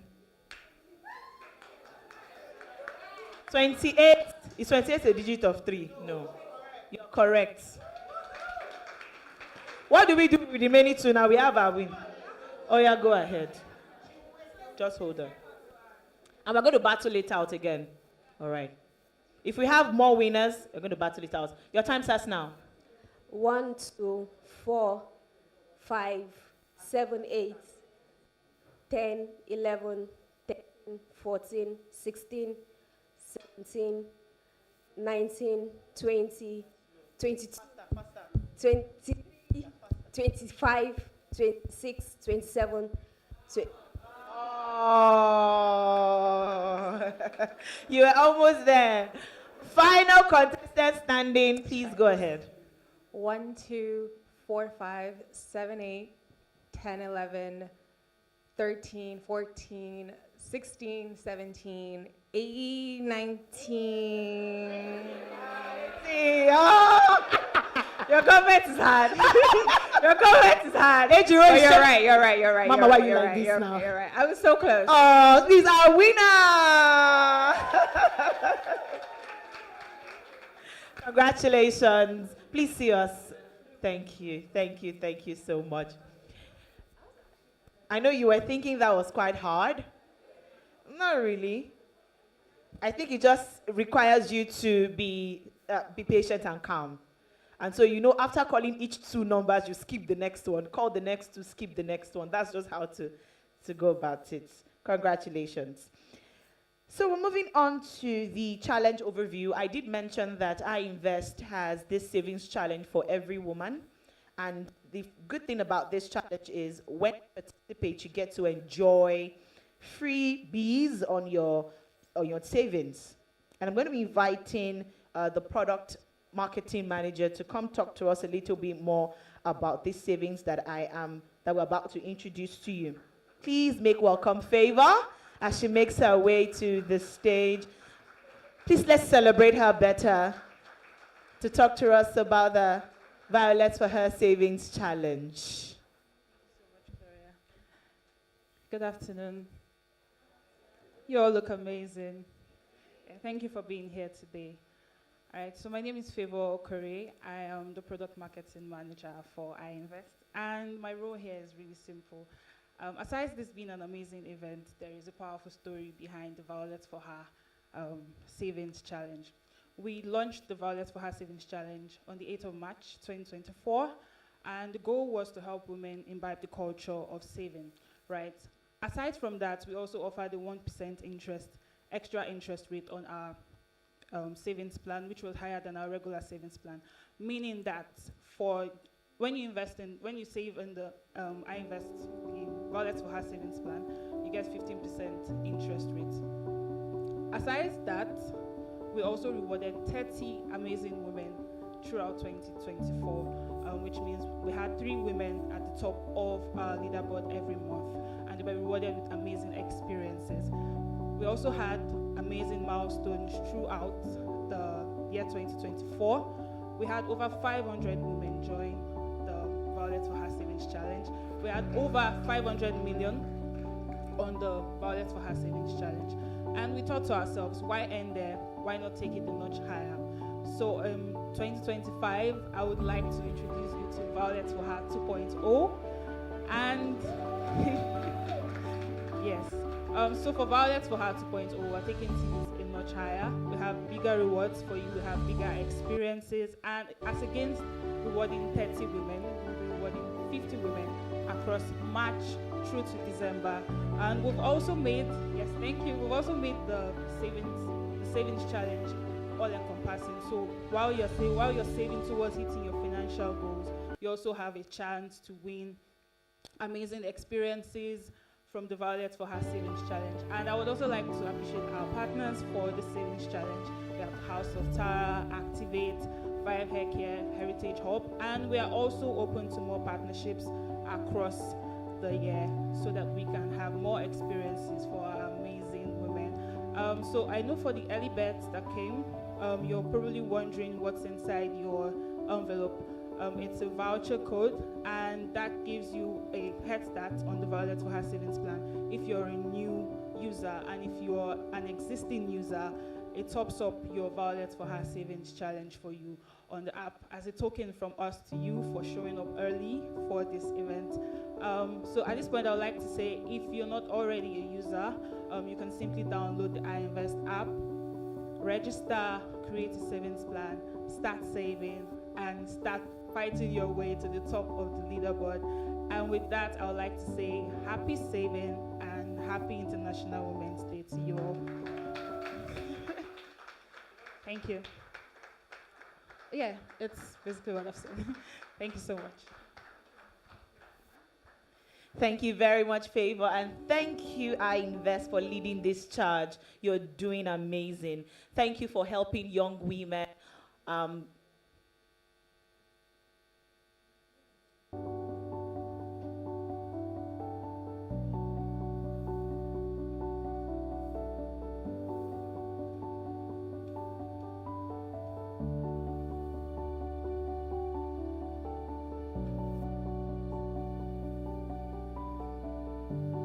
Thank you once again, iInvest, for catering to the financial independence of women and helping us understand that we can enjoy true economic independence. Thank you. Now, just to add to what Favor has said, it might interest you to know that the Savings Challenge is empowering women through financial independence with a special savings plan offering up to 15% interest per annum every year. Now, that's higher than the standard rates that you get. So you can save from 1,000 naira to 200,000 naira. Under the She Saves, for She Slays, there's 200,000 to 500,000. A Queen and more, 500,000 to 1 million. Rich Auntie, 1 million to 3 million. And the Boss Lady from 3 million and above. So please ensure you choose the one you want to be. Whether you want to be a rich auntie, a boss lady, a queen and more, or you want to slay, or you want to save, iInvest has got you covered. Join the challenge today and start building your financial future immediately. Please, can we keep our phones on silent? Please, let's try to keep our phones on silent so that we do not have hearing our phones ringing and all that. Please ensure that you keep your phones on silence. Once again, the hashtag is Violets for Her. Please ensure you help us trend the hashtag. Follow us across all our social media platforms at iInvest. We need them to know that we're doing something amazing here, helping women gain financial freedom. But moving on to the panel session that I did mention that will be quite eye-opening. Today has been beautiful from the beginning. Am I right, anyone? Any witness?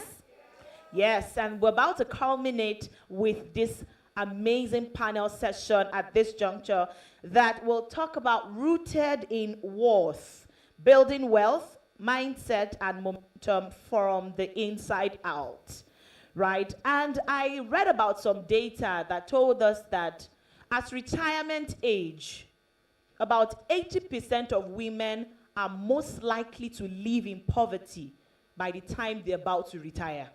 Because you see, another statistics even tells us that when a woman earns, she takes about 90% of her money and reinvests it into her family.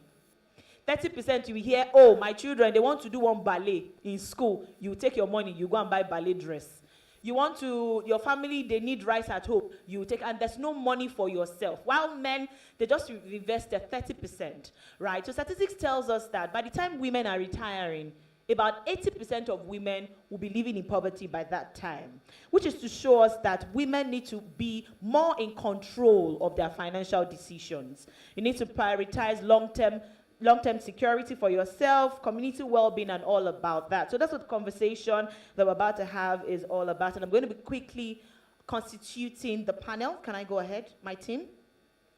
All right. So I'll constitute the panel and hand over to the moderator to do justice to the panel session. I'll read the citation shortly. It's quite lengthy, so I'll try to see how I can summarize the citations. Ejiro Amos Safiri is a multi-award-winning Nigerian fashion designer, an entrepreneur, and educator.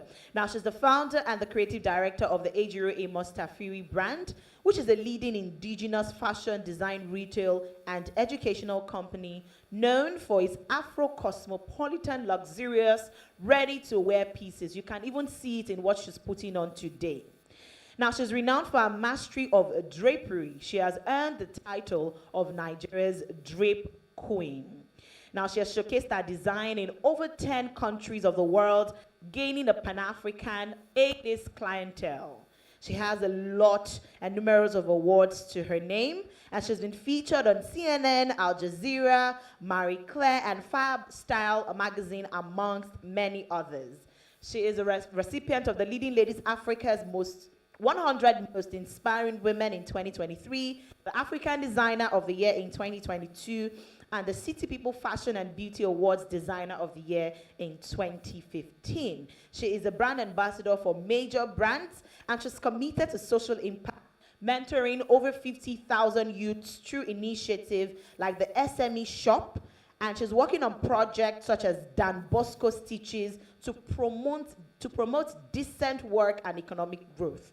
Ladies, please put your hands together to make welcome the founder, creative director of Ejiro Amos Safiri brand, the one and the only, the beautiful Ejiro Amos Safiri.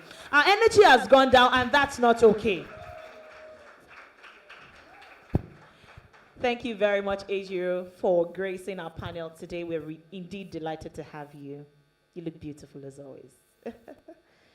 Our next panelist, ladies and gentlemen, is a dynamic leader with over 18 years of experience driving technology-powered financial solutions across global markets. Now, as a woman excelling in male-dominated industries like finance and technology, she understands the challenges of breaking barriers and the opportunities that come with it. She's the Chief Operating Officer at iInvest. And she's if you want to clap, it's constitutional, it's okay. She spearheads strategy growth and digital product transformation. Please welcome the one and the only Toby Olushoga. Please round of applause for her. Thank you, Toby, for joining our panel today. Our next panelist is a dynamic entrepreneur and a leading voice in the hair care industry. Now, she's the founder and the CEO of Heritage Hub, a premier healthy hair care salon in Lagos, as well as the visionary behind Activate Hair Care, which is a relaxer brand launched in July 2024. Additionally, she founded Vive Hair Care, which is the premium hair care brand that debuted in October 2024. Now, before venturing into entrepreneurship, she built a solid foundation in finance, serving as a banker in Citibank, Nigeria's global subsidiaries group unit, where she managed strategic relationships with companies across diverse industries. She holds a BA in Economics and Business from University College London, and an MBA from INSEAD, equipping her with a strong business acumen that drives her success in the beauty and wellness sector. Please make welcome CEO, Heritage Hub and Vive Hair Care and Activate Relaxer. Celebrate with me, Tommy Adiola. Who are you about to pepper, dear Tommy? Okay. Zeph, you understand the code, what you are talking about, Abby. And moderating this panel session is the founder and the host of the Star Network podcast. Do you listen to that podcast? Yeah. Okay. Now, which is a business podcast focused on the entrepreneurial journey of young African business leaders. Now, this podcast shares stories of entrepreneurial highs and lows from CEOs and all that. Now, a few of the interviewed guests include Paystack Shola Akinlade, Steers Business Michael Famoroti, and Andrea Iyama. Now, she was previously a product strategy and operations specialist at Paystack, where she led financial partnerships and product operations. She holds a master's degree in development studies from the London School of Economics and Political Science and a bachelor's degree in politics and international relations from the University of Manchester. She's passionate about development in Africa and advocates for youth civic engagement, job creation, and education. Now, she launched her NGO, Future Leaders Impact and Development Organization, in 2019, FLIDO, which mission is to create a space for knowledge sharing between youth and private sector leaders to foster access to employment opportunities and empower youth to share their ideas. She's a UNICEF Generation Unlimited steering committee member, supporting the organization's mandate to empower 20 million young Nigerians by 2030. And when she's not working or doing so much, she enjoys traveling and experiencing new cultures. So she's definitely have gone to all the countries, or almost all the countries of the world. Please welcome our moderator, the founder and host of the Star Network podcast, Zephyr Ovia Ikem. Over to you, Zephyr. So we'll take questions right after the podcast. Awesome. Thank you. Is this on? Can everyone hear me? So use my Yes. Okay, awesome. Thank you so much, Gloria. That was such a fantastic introduction. I think we've been having so much fun with Gloria as our host, and I hope that I can actually do like a great session moderating this. But no, yes, as Gloria has said, everyone truly looks so beautiful. I think we've been having so much fun. This panel essentially is just about the psychology of money, just encouraging women with the tools necessary to take the next step to, one, generate wealth, and then how do you sustain it. Gloria has already done a fantastic introduction of our panelists, but you have your very own Toby here, who's the financial expert to be able to guide us. Round of applause. And we have Ejiro, who's an award-winning fashion designer. And we have Tommy here. I don't know whether you guys know, like, Heritage Hub, Vibe, and Activate is like from the same person. So it's not like different companies, like it's all her businesses. So we have her here as well. Super. Awesome. Okay, guys, so this panel is called Rooted in Worth, Building Wealth. Essentially, we're just going to start off on the practical steps women should be taking when it comes to wealth creation, right?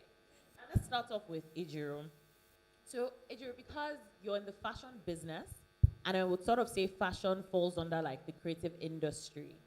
When people say they are creatives, I think a huge problem that is so universal is structure. They don't really have that structure. But looking at someone like you and all your accomplishments, how are you able to put structure into your business from a financial perspective? So right from the get-go, I'll say while studying fashion, you have internships. And I think for young people, it's very important to, if you want to do a business or you're creative, you know, oh, I'm creative, I can be a photographer, a hairdresser, whatever it is. It would make sense to really research. And part of that research would be, easiest way to get that would be maybe internships. So those early jobs that you get, don't despise them and say, I'm not going to do that. And whilst you're on that internship, it's not just to be at the job on your desk. It's to study the company and the organization. How does it run? How does it sustain itself? So I had done a couple of internships and I even worked for 2 years. So I researched the industry and seen how designers and design companies were being run. So I knew the structures to have in my business right off the bat. So make sure, I didn't get an accountant until the third year. And it was very much until I got the accountant that I understood my numbers. So if you can do that earlier, the better, good. But initially, right off the bat, make sure you had the basic things like your books where you document all your products and whatever you're creating your services, what the cost that you generate while running your business, so that you can clearly see what you're spending or what you intend to make and what you're making, and calculate and see, am I even breaking even? Where am I making profit? All of that. You have to understand that. Even if you're not a creative, make out time to get some financial education. You can learn online. You can join different groups, come to stuff like this. So being here is already a pass. So you really need to understand the basics of accounting and economics to be able to grow your business. Your talent is not a business. It's just a talent. It becomes a business when you know numbers. So it doesn't matter how talented you are and how many customers you can get. If you don't know numbers, you're not running any business. You're just doing your hobby and sharing your creativity with the world, sometimes for free. And it doesn't matter. And I also worked and studied businesses that had very high turnover, but were constantly in deficit. So you have to really know, you don't just throw everything at it. What am I going to put in and what am I hoping to get out? Because you might just be putting in much more than you will ever get out, and then everyone sees you have this fancy looking business or even have high turnover, but you're actually at loss and not really going anywhere. So really understanding your numbers and how to track it and what to do is essential to growing your business. And I started my business from 40,000 naira to where it is now. So if I didn't quite have my eyes on the book from the first day, I don't think that would have been possible. Deciding to spend 20,000 naira on furniture and keeping the other one for contingencies. And then getting free rent from my dad. Of course, I used my room as my first office. So just practical steps like that, and even putting a cost to that room, because like 6 months down the line, my father was like, no, this is nonsense. You can't have this in my house. Kicked me out. So if I didn't have an understanding of that cost, and even generator that was free for the first few months, after like the third month, I started paying for running the generator because everyone would go to work and school during the day, and I would have the generator running because I was running the factory. If I didn't put a cost to it and start paying that bill, I won't be able to articulate it into my business. So sometimes you think you're doing okay because other people are taking up those costs for you, but every single cost needs to be accounted for. Amazing. Thank you so much, Ejiro. I don't know if everyone heard, Ejiro literally just said she started with 40,000 naira for her business, and you can imagine how much money that she's made. Another point that I thought was so powerful was she said talent is just talent, right? You actually need to know numbers. And personally for me, I'm not someone that likes numbers, right? I like strategy. Not many people are, I mean, to be honest, you guys are I invest, so you work with numbers, but numbers are so critical. And even if you don't know it, you can hire people. Tola also touched on the same points, but talking about numbers and tools and resourcing Toby, the next question is for you. I feel that when it comes to building wealth, a lot of women may sort of feel like they don't know where to begin. They don't know what tools they should be taking on. What resources should they be looking at? Given your position as a leader and expert within the financial services space, what advice can you give to us? Okay, thank you for that question. I think that I can completely understand why, women and people in general might be overwhelmed by the thought of finance. I think sometimes it's a bit daunting, right? But it really doesn't need to be. I know that, even myself, I've been in that place once before where it's like, okay, I've gotten a job, I don't really know what to do with my money. Personally, I've always been pretty good at saving. So like I was that child that when the uncle gives you some money, I'll keep it. But I never did anything with it, right? I would always just keep it, and then eventually something would happen and there will be a need and the money just goes. But the reality is that you have to have, going back to a lot of things that have already been said, right? You have to have that mindset shift. You don't have to have it all figured out. You don't have to have all the answers, but you have to do something, right? I think for women today, right, in 2025, I think that we're really fortunate, compared to when I think about myself when I got my first job, right? There's so much information at your fingertips. Tola touched on it. We're in a world of AI. You can put a question to ChatGPT, and in seconds you get answers. So I think we don't need to sit back and feel like, oh, okay, I'm not a finance guru, so I can't do anything. There are a lot of, as I said, information at your disposal. Communities. For example, at iInvest, we have a Telegram community, and you can get insights about what investment opportunities are out there, what's happening in the market. So I think that we need to use everything that is at our disposal. Seek out information, right? Understand what's happening. Simple things like listening to the news. As women, we get involved, we go shopping. If you want to invest, I hear a lot of people say, oh, I really don't know what to do. If you want to invest, start by investing in something that you use. So when I look at myself, when I think back to when I first got a job, I think, okay, my only regret is why didn't I actually start investing earlier? When I first got a job, I've always been an Apple user, and I think, okay, if I had taken $100 and bought Apple shares, almost 20 years ago now, right? Those Apple shares were probably about $2. Today, they're like $240-something. So if I had taken that $100, today I would have well over $10,000. So it's making a start. Nothing is too small. Just get started. At iInvest, we have various savings plans. Bilers for Her being a prime example. Start putting money away.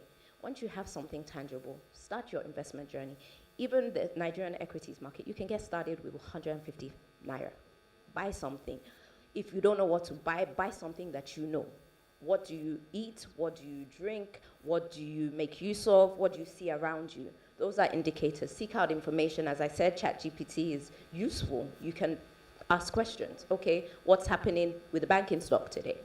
And at least once you seek out information, it will give you direction. But the key thing is just to start. Get started. Amazing. Thank you so much, Toby. And I think that's very encouraging, just hearing your story about how you are able to say, if you had started saving years back, your money would have compounded. And I think sometimes we sort of take for granted, we sort of say, oh, we're not there financially, so because I'm not at that number, I am almost like not worthy of investing. And it's such a lie. It's actually false. But what Toby has just shared is that there's like a compounding benefits. Even James Clear says it in his book, right? The more that you do something, it's like baby steps. It will compound. Money actually grows over time. So even if it's like 100,000 naira or 200,000 naira, just starts from somewhere. But let's move on to Tomi, our entrepreneur. Tomi, you worked in Citibank. We actually moved back to Nigeria about the same time. So I don't know if you noticed, I told Tomi to come and sit here. She went there and did like this to me. Can you imagine? But that's because we're friends. But when we first moved back in 2015, Tomi has always been that person to say, guys, I'm not doing this 9 to 5. I'm going to start a business. Whether it was a fabric business, we were all buying boo-boos from Tomi. Some of those boo-boos I still have today. And then from there, she said, oh, I'm going to open a hair salon. I remember thinking, are you even a hair person? Like, where is this idea coming from? But the secret to Tomi is that she sees opportunity and she grabs it. But before you left Citibank, when you decided that you were going on this entrepreneurial route, how are you able to financially prepare? Because I think there are lots of people in the room who have the 9-to-5 job, but they have something that they're passionate about. And if you ask them, most of them, the reason why they haven't made that pivot is financial stagnancy. They just feel that my money is not enough. So in your case, what were you able to do and how can we learn from that? Thank you for your question. Hi everyone, very nice to see beautiful faces. So I moved back to Nigeria in 2014 and I come from a family of bankers and people that work in finance. So, you know, the expectation was that I would go into finance and banking, which I did. And 3 years into my banking journey, I realized that, oh yeah, I was earning good money, like it was good pay, but it wasn't enough to maintain the lifestyle that I knew I wanted. So I knew the kind of life I wanted. I knew, you know, how Tara spoke about you envisioning the life you want and all of that. So I knew the kind of life I wanted, and I knew that my salary was not going to give me that lifestyle. So I discovered a gap in the hair care space, which was, there were many hair salons, but they didn't know what they were doing, right? So you would have hair salons, they would just tell you, oh, your hair is due, it's time to relax your hair. You know, they would just do whatever without really having the knowledge and the expertise. So I was like, oh my gosh, this is a gap. Like, I can plug this gap and I can make money from this. So I started the journey, still with my 9-to-5. So I didn't stop my job. I carried on with my 9-to-5 and I was saving a portion of my salary. So I have an 80-20 rule. So I save 80% and I spend 20%. Yeah.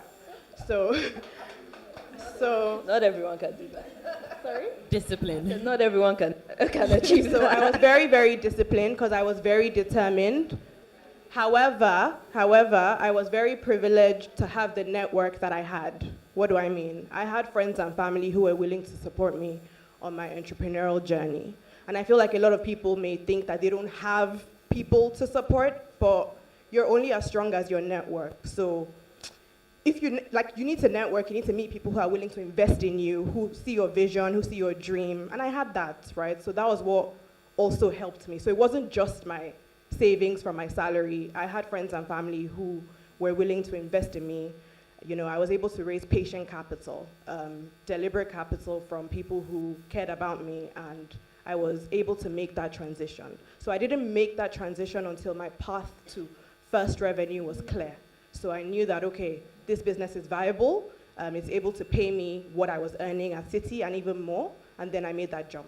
So yes, Amazing. Yeah. Amazing. I think that's so much like discipline, like especially being a woman. We don't talk about, yes, we say save, but it's like, we're just women. We want things, like you want to change your hair, you want to do your nails. It's a cost. Like being a woman is such a cost all the time. And you touched on raising capital. That was actually my next question for you. Today you hear about, you know, VC companies, particularly for tech businesses, and I know Heritage is non-tech. I mean, you've actually answered that question. I was just going to say, what alternative routes can people look at to raise capital? You know, you mentioned the privilege of family and friends. Some people may say, actually, I think that's a lie, because Tola also touched on it and Tara did. They said leverage networks. Like, it'll surprise you, right? Get like 10 friends. But would you be able to touch on an additional route when it comes to raising capital? Does anything come to mind? So there are various routes, right? What I've seen is I raise capital through family and friends, but what that has done for me is it's opened more doors for me. And so I have banks coming to me to raise debt, right? Debt is an option. So it doesn't have to be equity. It doesn't have to be equity. You can raise debt, right? Cheap debt. So that's one route.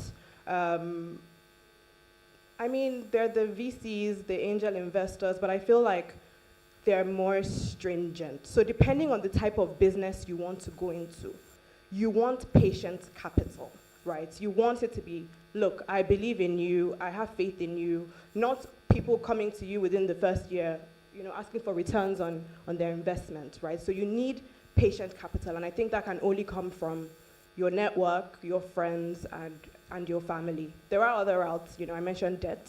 Debt is not cheap. It's quite expensive. Interest rates are, 24% today. So going the debt route, you know, I wouldn't advise it. as a start. So I would really, really, really advise on the friends and family grants as well. Exactly. Oh, Adria, please tell us. Tell us. You can also raise capital via grants, especially when it's when you're starting out and you have an interesting or good idea. I think there's so many organizations out there, even Nigerian organizations, like the governmental organizations, that are not really aware of that give grants. So BOI has money to give out, and a lot of people are not even going to get the money. So almost every dispensation keeps money aside for young people that they will give as grants.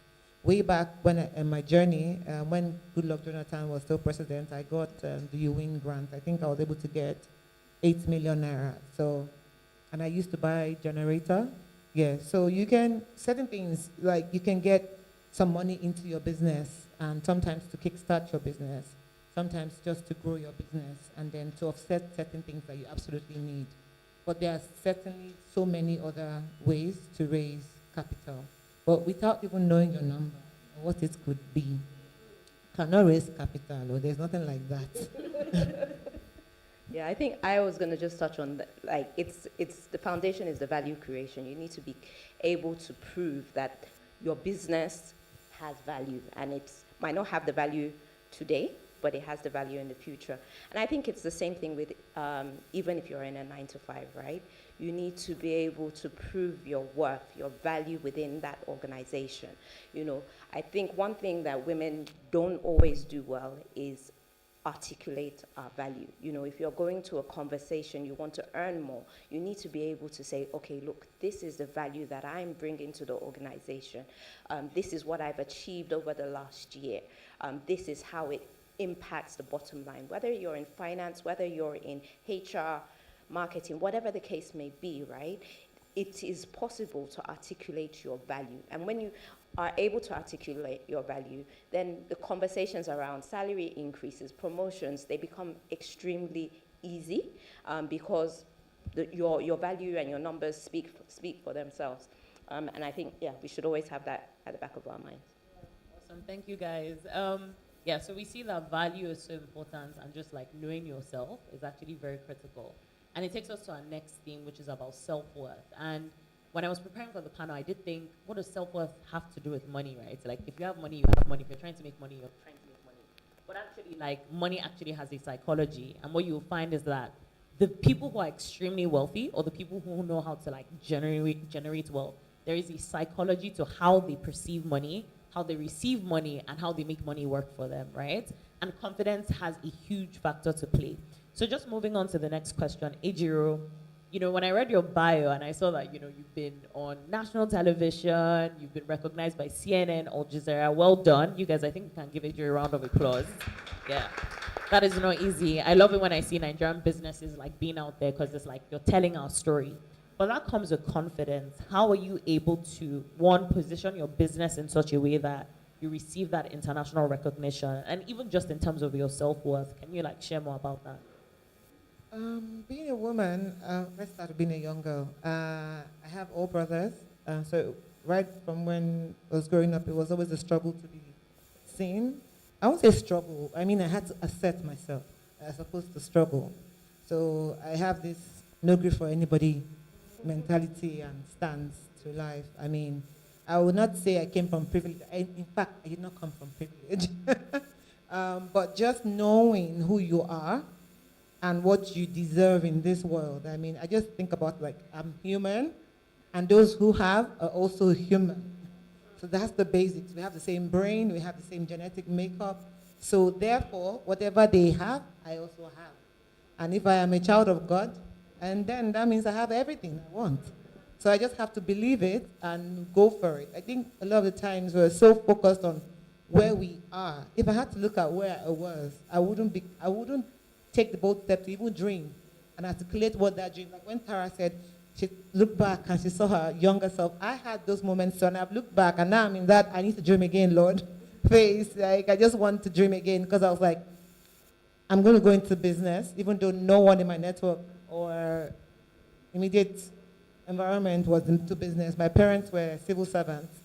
I'm like, I want to do this, and I'm going to do it. I don't know how, but I believe I have the mental capacity and I have the talent to do it. So it's just that audacity of self-belief. You just have to look in the mirror and tell yourself, this is who I am. And then when she says write it down, seriously, write it down. Every time I wrote, I'm the fastest growing business, I was given an award for being fastest growing business. I'm the best outstanding Nigerian designer. Somebody just come from somewhere, award, Nigerian. And it's just stuff I wrote like every year. It's what I want to be called. It's what I want to be known. I will never go for an award where they will tell me vote for it. And I'm like, I don't deserve it then. If I have to ask everyone to vote for me, that's not an award. That doesn't attest to anything I've done or become.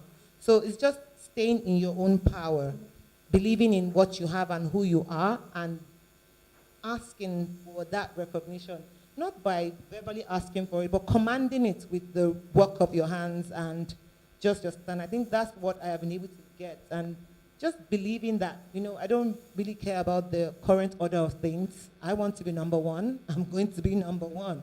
And I know that I'm not the same as everyone else probably that has gone the number one route. So I look at myself, I look at my strengths and what I need to get from point A to point B. So looking at what other people have done is good, but you need to look at yourself. Everyone was created uniquely, and for you to even have that thought and the idea to generate and create wealth, everything to become what you are imagining you already have, sort of. So it's either in the network or the people or like little things. So when I started my business, I started with 40,000 naira, but I had friends. I had a whole network of artists that I had gone to school with. So branding came easy because I had graphic artists as friends and I had gone to an art school. So designing my shops and my spaces came easy when I eventually got it because I had the knowledge, at least to start. So stop the leverage, use other forms of payment as opposed to just waiting for money to be everything. Getting visibility. Way back then, most people were only going to the red carpet with Valentino, Prada, whatever it was. So when you're talking to Genevieve and all those people that were on the red carpet at the time, they will only speak about those foreign designers. But my Tafo saw that gap, I'm sure because it was in branding. I also saw that gap and I'm like, you know what? I'm going to work with all the celebrities, and that was something I did. And it was something I could afford because I could make the clothes. The only cost would be the fabrics and stuff. So I would spend my time and I would go deliver it and all of that. And so quickly, within a year, I was a household name in Nigeria. So you have to really articulate, and from a cotton nonetheless. I started from my bedroom in my parents' flat in Ikotu Egbe. Who knows where Ikotu Egbe is? Yeah, so if I could make it out of Ikotu Egbe to Ikoyi within 3 years, you can. You have to have that audacity. I drove my furniture to my Ikoyi shop in my beat down Previa. Yes, very old car that I bought as scrap. And I ended up buying the steering wheel, buying the this, buying the that. Yeah, because I started buying that car when I had just like maybe 200,000 naira. And so I put like 100,000 on the scrap, on the body. So every time I had like another 80K, I'll buy like something. So over like 6 months, I was able to build my first car. Because at that point, paying for a taxi every day, 10K, was too much money to spend. It sounds funny, but you have to dream different. Don't wait for everything to be like Tommy. No. I'm just saying, if you don't have Tommy's journey, don't wait until you can go to school in the UK and have the kind of family she does and be like, oh, woe is me. It will never happen for you. Woe is you if you believe woe is you. If you believe that, I want to sit next to Tommy, and we're going to be friends and we're going to have the same access to stuff. I'm going to travel the world. Then you're just going to do what you need to do to get out of where you are. So sacrifice is a big part of it. By the time I rented my Ikoyi store, I hadn't bought a pair of jeans in like 2 years.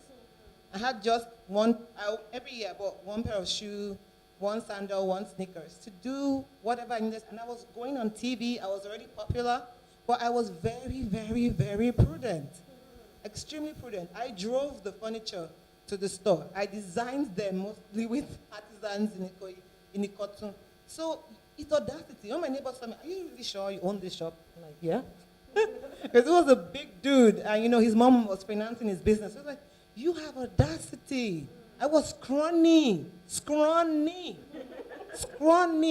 like me shouldn't own a shop at the time on the high street, one of the biggest high streets in Nigeria. But the audacity, like, you know what? I have worked in brands that are just here.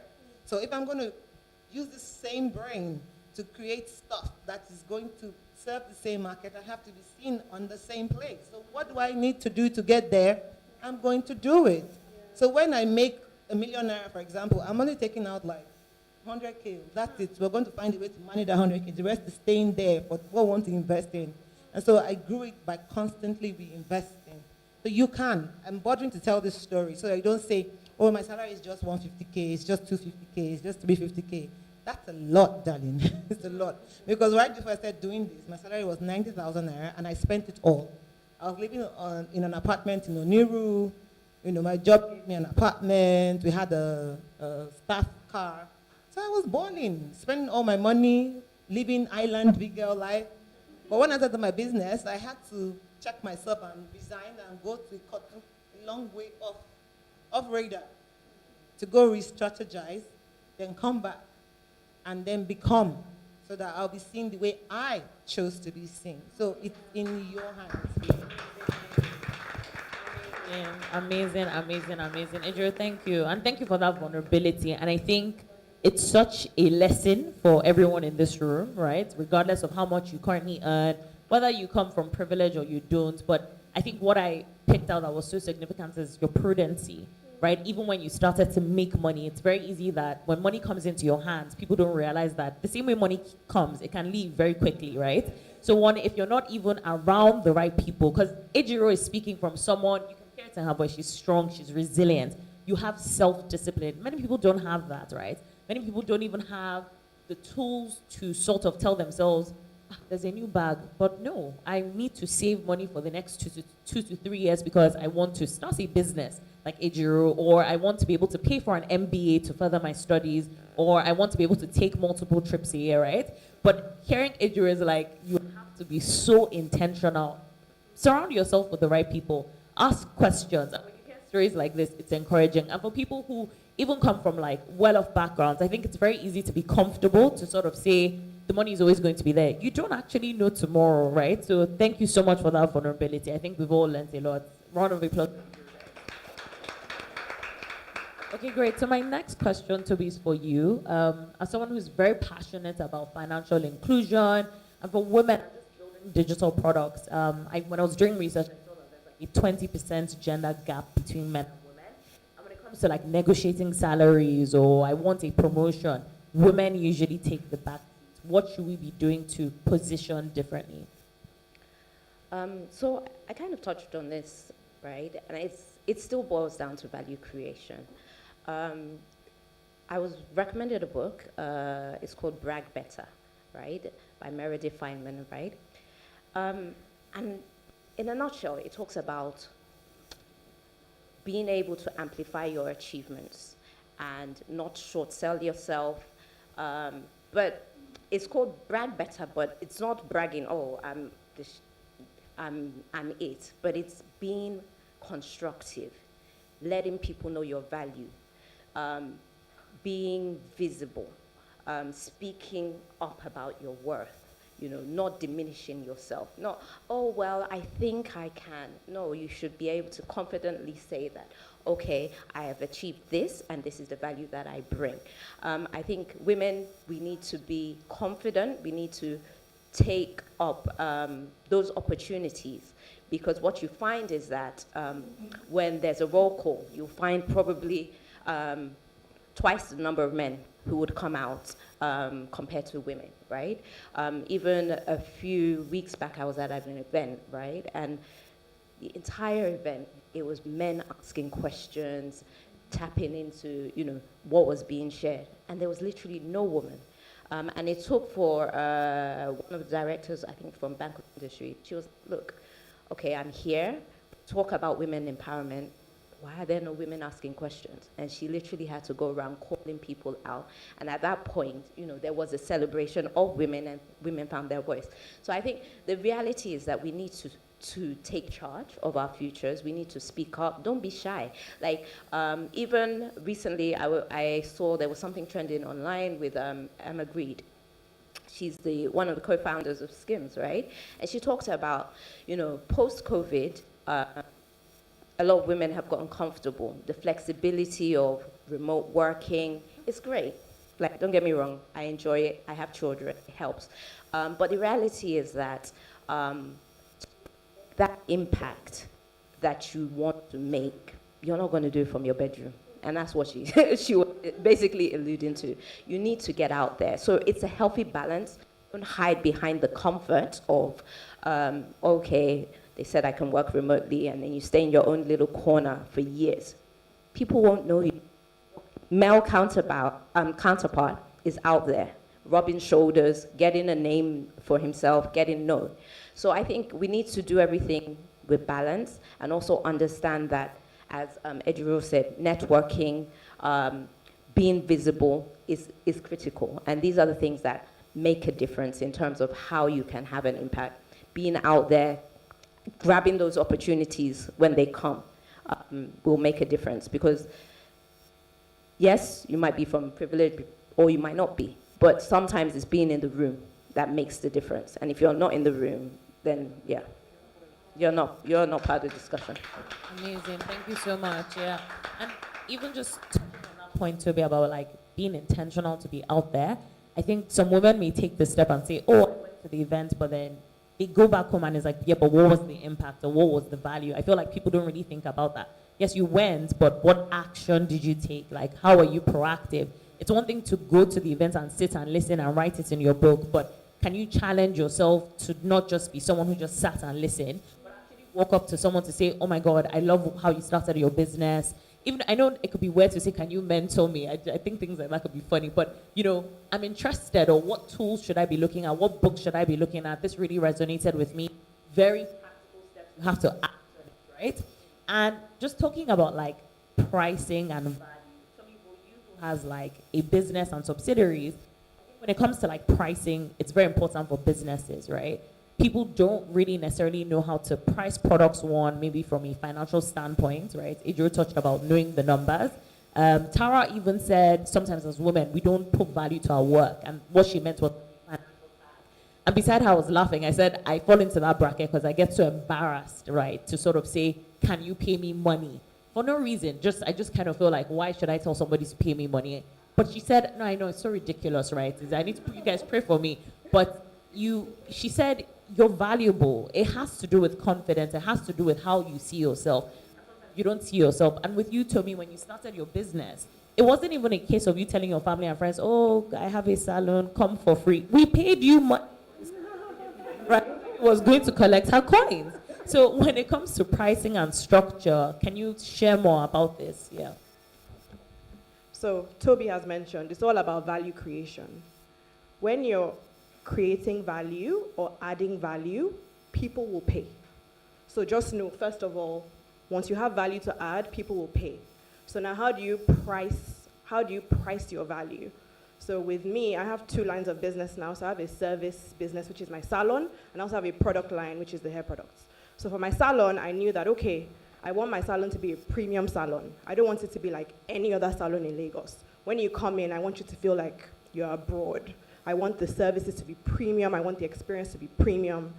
And so you price that into your service, right? So my salon is probably slightly more expensive than the next salon, but it's because of that premium, right? And I'm confident in that value. I know that when you come, you're like, whoa, and when you're leaving, you're like, yeah, it's expensive, but it was worth it.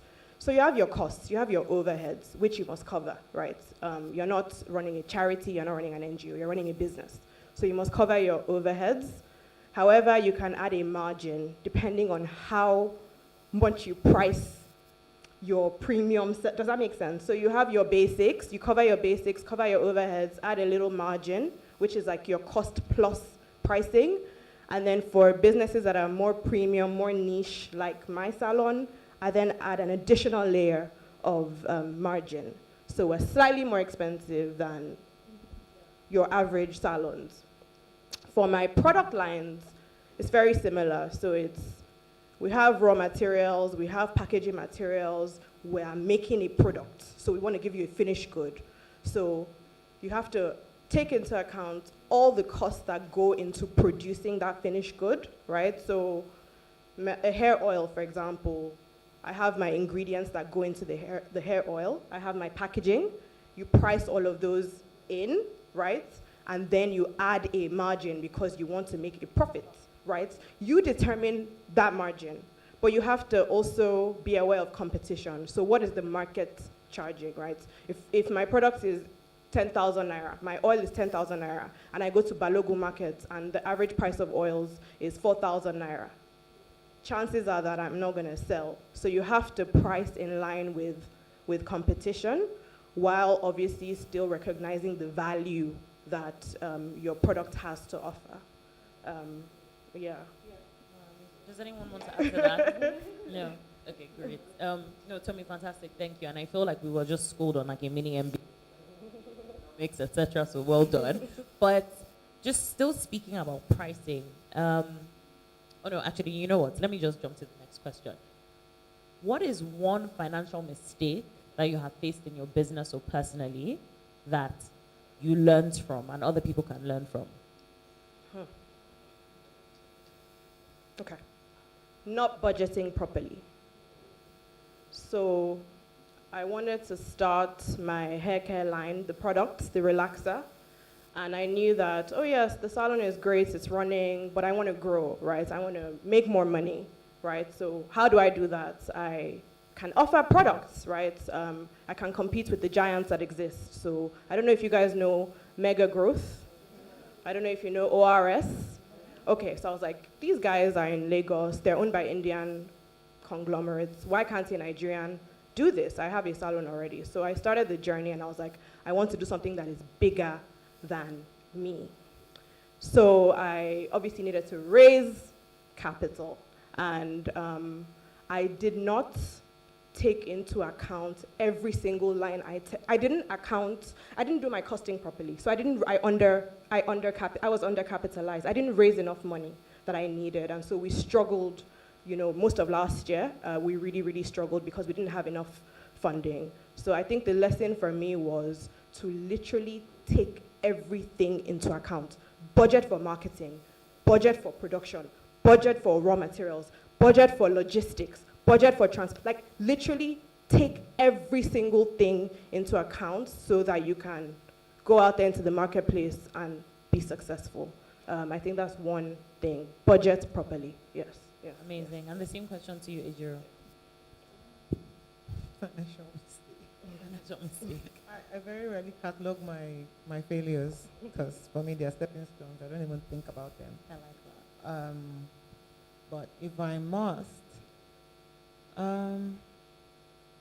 it would also be underestimating certain projects. Okay, or maybe just moving before calculating all the other costs that come with it. I remember, like 8 years ago, I started a second line, and I went to produce in China.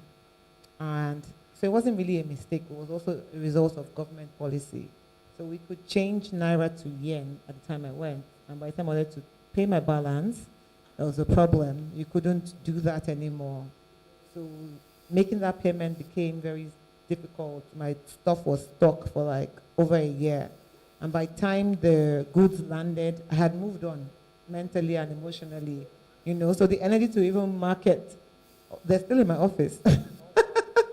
I just moved on. I was so burnt. I'm like, no, as a creative, I can't do this. Because being a creative and an entrepreneur is two crazy things, yeah? It's not easy. I don't think, I have somebody doing business restructuring for me at the moment, like, is this really what you do? Like, are you even normal? So, like, every fashion entrepreneur that is a designer and they're creating, like, part them and running production at the same time. Meaning you run a production company, you now have to design. Then you also do marketing, like I have stores and I produce and then it is crazy. No human being to sit down and do all those things together. So at that point I was burnt out. So that whole money around that business I lost. So it's underestimating the things you want to step into, but also nothing ventured, nothing gained, right? So I also learned a lot, like you do your research beyond what you want to do. What does the government policy say? What is about to shift? What are the things that the Nigerian government is discussing with China, for example. Are you going to be able to exchange naira for yen easily, or you're going to do naira to dollar, then dollar to yen?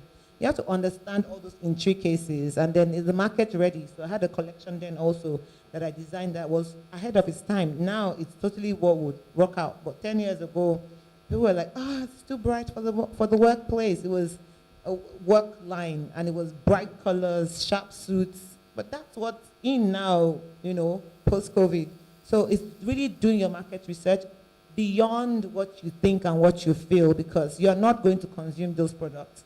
The people are. So it doesn't matter what you think you're good at, if you want to make money, is there an audience for it? Is there somebody going to pay me for it? Will other people find this valuable? Am I presenting it to the right audience? Yeah. So I had to even scale up my products, because I had built this brand and it had garnered acclaim, and I was still selling, for lack of a better word, very accessible products. And that wasn't doing me a lot of good. So I was struggling for years. Then I got a consultant. And you must do that from time to time. If not, you just get comfortable and then you'll be wiped out of the market. And he did a business analysis and said, you're doing too much work and you're charging too little. So I think, and then I got copied a lot, So I was very good at generating ideas, simplifying it, and the whole bandwagon of Nigerian designers would jump on it, and we all start struggling for the same money in the same place.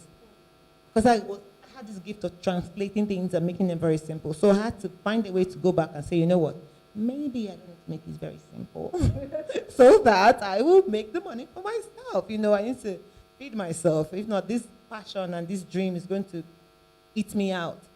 So I had to scale back. And, being a creator, sometimes you're scared of doing the numbers, even though I know numbers, of pricing right. I have to let some other members of my team take charge and say, you know what? We see how hard we work, and we know what we deserve, and we know what other people are charging. So leave this pricing thing for us. And they started putting the prices on the clothes, and the financial story completely changed. So sometimes it's not being the alpha and omega in your business, knowing that people that you have raised and you have groomed can now even step in front. Like my team is in Ghana right now. We have an exhibition. We've never done Ghana before, but I chose to not go. You can't have people that worked on your team, and every time you're taking the lead for international stuff. So they're pray for us. Hope to come back really successful. But those are just certain lessons around money. And be comfortable with your mistakes. In a sense, like don't let them bury you, and don't count yourself out. Like if I had stopped because that happened, I wouldn't be here. If I have a mistake, maybe going into a different country for the first time, and I didn't make money and I stopped at that, then I'm not really growing. So one thing about growth is you must be comfortable and be expecting that you will make mistakes. But you must do your research enough to make sure that you have a lot of success as well. But there are certain things that you have blind sight to, and you learn them, and then you continue your journey. That's it. Thank you. For you? Okay, so I think I spoke to one of my biggest regrets already, not getting started earlier. So I'll speak to one thing that I think that women should think about when building wealth. And I think it's, we can put in all our energy building our businesses, working out 9 to 5, acquiring assets for ourselves, feeling like we've arrived. And I think one thing that we have to remember is things like insurance. So a personal story, like recently, last week Saturday, I woke up to take my son out for his clubs, and I got outside and my car was gone. It was gone. So after, getting out of the daze of, oh my God, what actually happened, I realized that the car was stolen. And up till now, it's not found. But the reality is that if I hadn't had insurance, right, not just having insurance, having comprehensive insurance, giving them the right value of the car and the right details, it would be a different story. And I think that it's just something that we need to take note of, sustainability of our wealth. These are things and products that are in place to help us sustain the wealth that we're creating. Too many times, especially, for example, in the US, the homelessness is crazy. And when you find out people's stories, it's one health medical issue that has eroded, all the money that they've had because they've had to deal with medical bills. So, things like health insurance, travel insurance, car insurance, I think it's something that, we should always, business insurance, home insurance, things that we shouldn't take for granted. Thank you so much. And I mean, yeah, this wasn't, So we currently have life insurance products. Perfect, yeah. Yeah, I think the insurance conversation is something that's very relevant, and I don't know whether it's like a cultural thing, like Nigerians or Africans, like they just go with insurance. Fate it all. Pardon? We fate it. Exactly. We fate it. I don't know what the solution is. If there's like an insurance like expert or something, I don't know what the solution is. Whether it's like I think first thing is just Tell us. mindset shift. Mindset shift about Like grace of God, I believe in God. Grace of God is good, but there are cool things that we can do, practical things that we can do to safeguard some unfortunate events. So I think that's number one, the mindset shift. Yeah, and just speaking about mindset, if you guys can just give one word to the audience about mindset when it comes to money for women, what would that word be? To be starting from you. One word. Maybe two. Okay, so when I got married, my husband said to me that you need to let go of the poverty mindset. He said, stop counting the pennies, and he said that on our wedding day. So I think, in terms of mindset shift, that's what I would say. Yeah. Tommy? Oh, me. One word or two? Okay. So I'd say abundance, right? So abundance of money, abundance of wealth. And I would say like shift from impossible to possible, right? So yeah. I'll say you're worthy. Like, just worthy. Like sometimes you just believe it can't be me or it shouldn't be me or, but you're here now. You are worthy. So dream and go for it as far as your eyes can see, as far as your imagination can contain. Nothing's going to clip those wings. Just fly. Let it fly already. Go for it. You're worthy. You're worthy. And just to add, your financial growth can never exceed your sense of self-worth, right? Your financial growth can never exceed your sense of self-worth.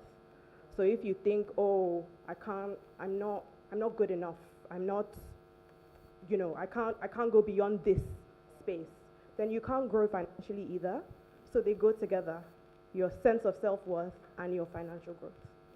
And what you're willing to sacrifice. A lot of people want great things, but they're not willing to put in the work.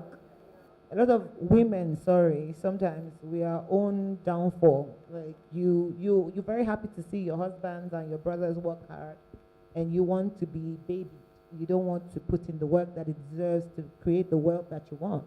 If you want to be Tara, have you really listened to her story and seen the grunt work that she has done beyond the self-improvement that is constant? She's a student right now. How many times have you gone back to school? How many times are you learning or in a space of learning? How well do you put in that effort at your workplace? Are you the excellent staff or you're the one who's just add to the numbers? Do you bring your opinion to the table when you have an idea or you're like, I don't want them to use me? These are silent things that we do and we're like, nobody's going to use my brain.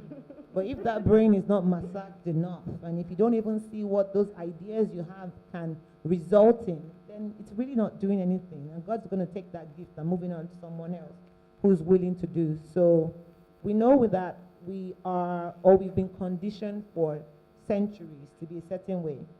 But if we know that we also deserve what the men have, we have to take on a few of their attributes: audacity of belief and just the ability to go for it. So if it means getting out of the house, like you said, and being seen, just do it. You won't break. You would only get better. You have to go through fire to become the best version of yourself. So this thing that you don't want to go through, this pain that you are so adverse to, that you don't want to feel, emotional, physical. It's hitting you somewhere. I knew to I knew it. Like this, it's good. Like you can only come out to be a baby girl if you somehow put in that work. If you find out how hard she works, you will not want to articulate it. You'll be like, that can never be me. You know, she's working till 10 p.m. some days. I'm not saying that till 12 is okay. So you see, so all the boss ladies you see and you think, oh, very nice. Truth is, it's stacked up against the women. Truth, fact. You don't have the boys club to go cut your deals. So if you're going to find a way to the boys table, you're going to maybe find a way to get to the boys club or outwork them, even though sometimes you outsmart them. But if you cannot prove it or outwork them, then you're not really going to get anywhere. So unfortunately, for now, we have to put in more work. So if you want to be one of the few women that your children will thank for moving the needle so that they can be at par with the men, let's buckle up, ladies. Let's get to work. Amazing. Thank you guys. You know, amazing comments, ladies. And I think for me, my word is just like excellent spirit. And each of you have actually touched on that. Like just having that spirit of excellence, like it's already in us, and just believe in yourself. I was watching Jervis You. I love podcasts. I mean, I own a podcast, and he interviewed this guy who's like a financial expert. His name is like Remy Sadi. He has a show on Netflix. It's called like I Will Teach You How to Get Rich. And what he says, who knows the show?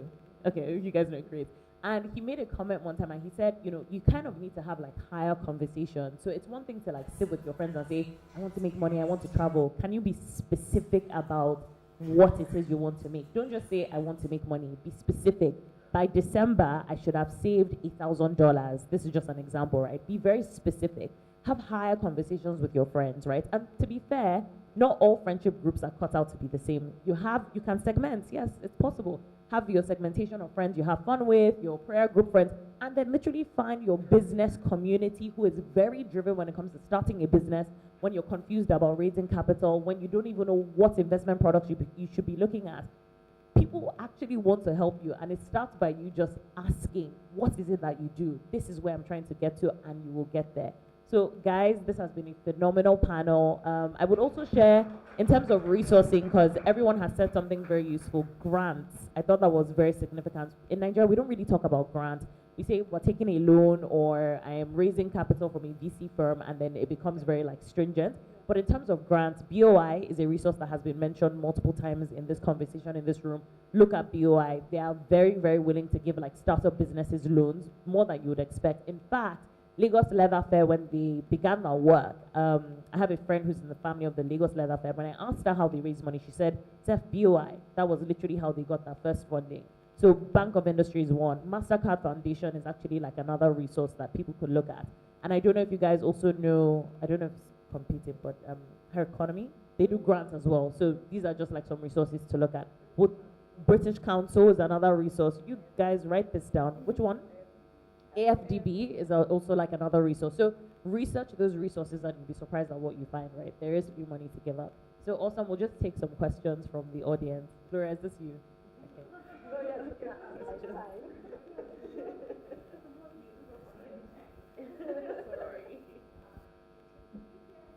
Okay.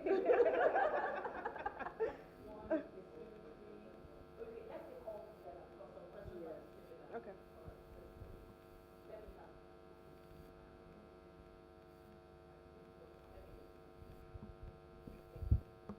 Don't forget to your name and you know now.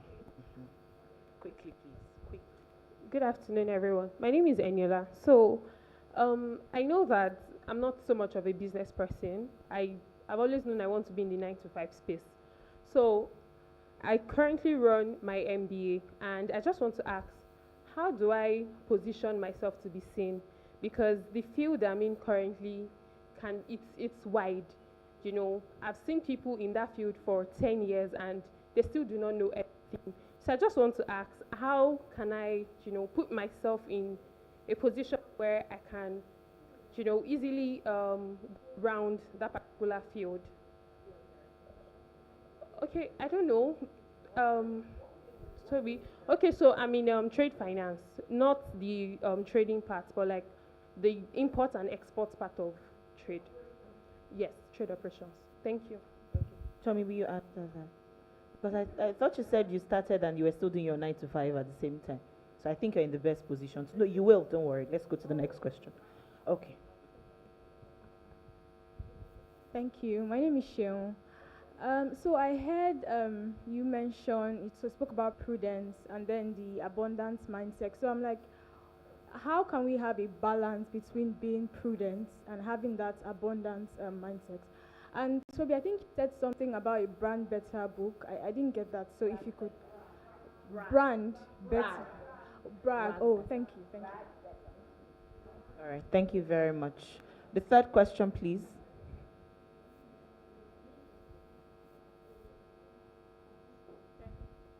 Hi, my name is Sandra. My question is directed to you. Hi, Joe. You spoke about, when you started your brand, you kept selling for less and everything. But then at a point, you decided that I have to pass this stage. So I have a business that I run with my friend, but the business is beauty and all that. So we have a lot of people. I mean, Tara came here. That's Tara. So how did you do it, What did you do different that made people accept that, okay, for instance, this thing that I'm selling for 20,000, I want to increase it to 50,000. So that's my question. Because trust me, she's about to do the same to her brand. That's why she's asking. Are you the fourth? Did you raise your hand? You just came in now. Okay. I'm coming to you. One question. No, this one, open your phone. Justin, good afternoon. My question is around structuring your business for grants. I know Ejiro spoke about that earlier. So in terms of your finances, your structure, how do you position a startup to ensure that when you are driving that conversation, you are being taken seriously? To Ejiro, she spoke about grants. All right, I'm coming over there. Please, my panelists, don't forget your questions. I know you're already preparing the fire answers to those questions. Okay. Here? Okay. Okay, here you are, sorry, please. Thank you. I have two questions, actually. No, I'm sorry. Okay. So, first question. I have a 9 to 5 that I'm currently passionate about and I don't want to leave it. But however, I also have the idea to start a business. I actually started last year, but I had to stop.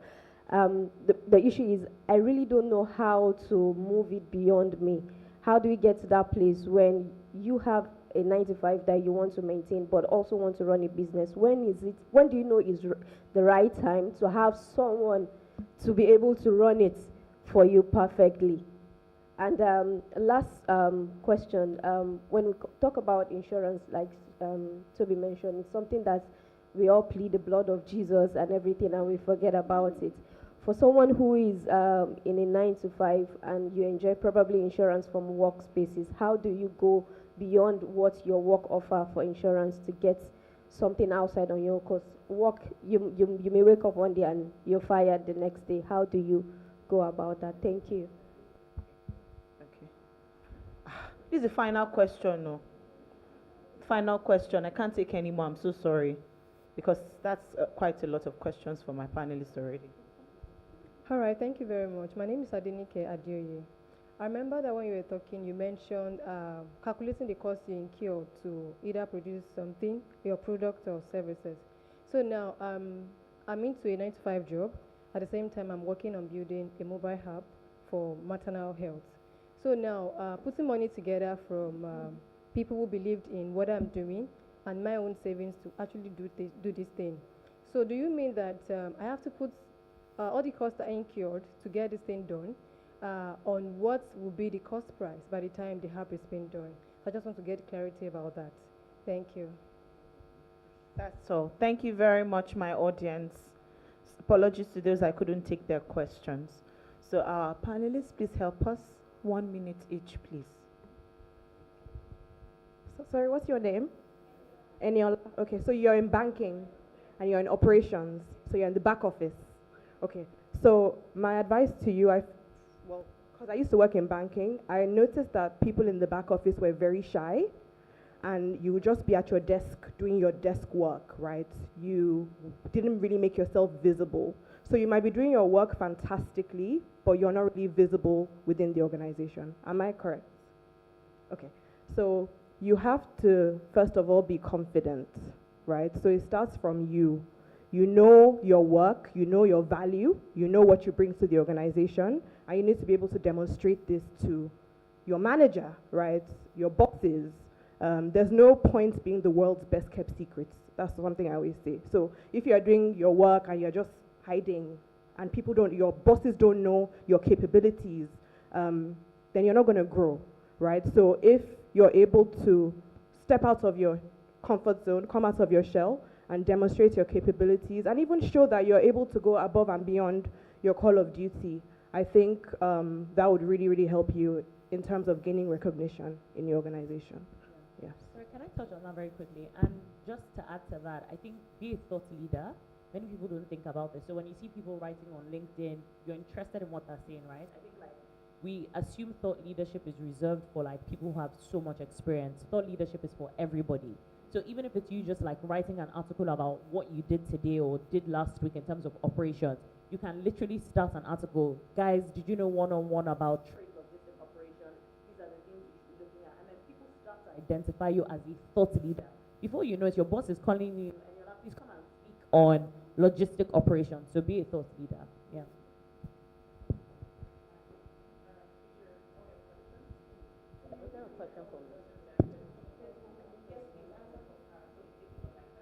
Okay, so your question was about you like your 9 to 5, but you also have a side business.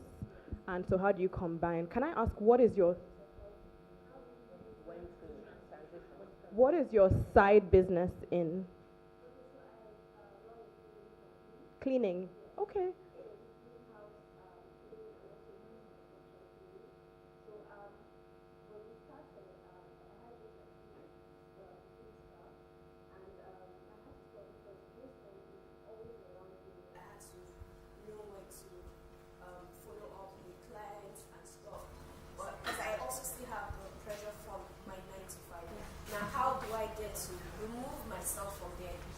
To allow people to run that aspect for me and still maintain my 9 to 5.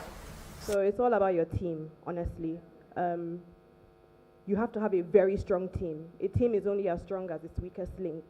So if, let's say you have a manager, for example, and your manager is in charge of operations, you have to have a good manager and be willing to pay that person good money to do that work, so then that takes that burden off you. So that's one thing I've learned. Like when I was working 9 to 5 and I had my salon, I paid a lot of money to my managers just because I didn't want that headache of operations, right? So you have to be willing to invest in your team and pay them well.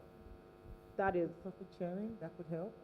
Yes. Instead of abandoning business altogether, you can do profit sharing. That will give that can incentivize more reasons to do the job well, so that you're not worrying too much. And then you have to also just write out what you want somebody else to do. I know you feel like you're the only one who will do it perfectly, but there are other people that can do it if you really articulate it and then maybe have kind of SOP, just stating what is required. Call this person at this time, that.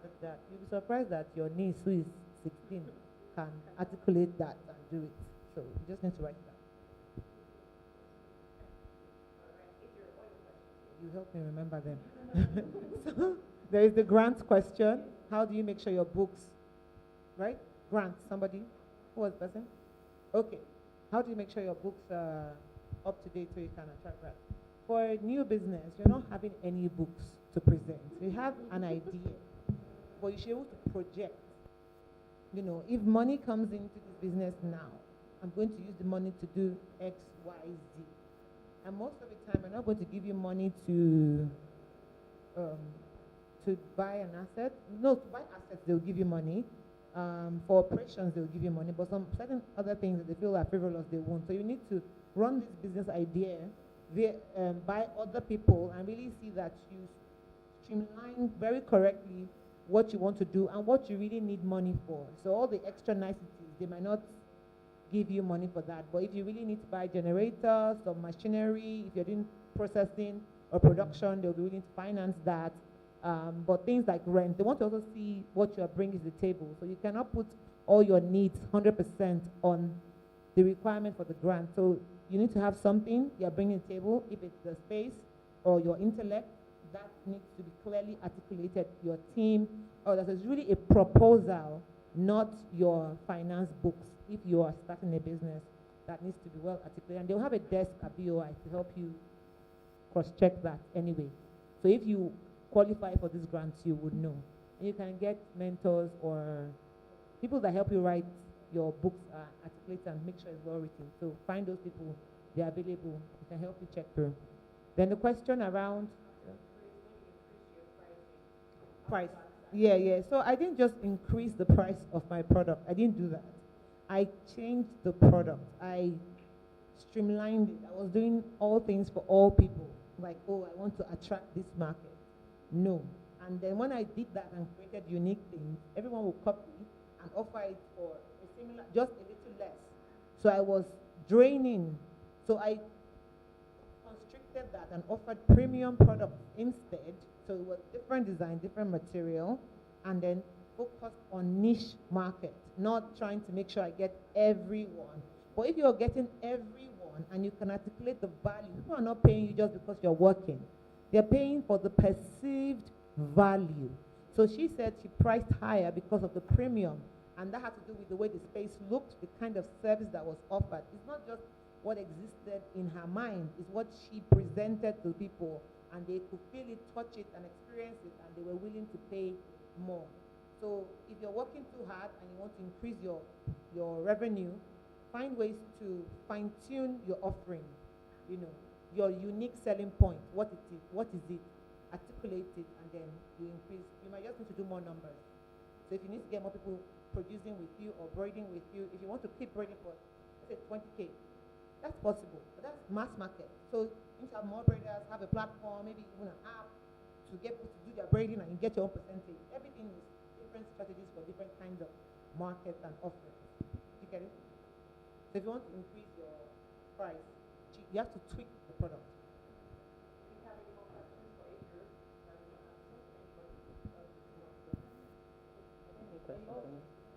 Question, yeah, she asked me a question.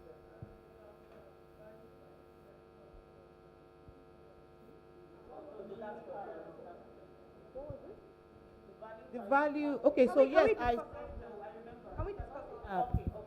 Let's discuss after.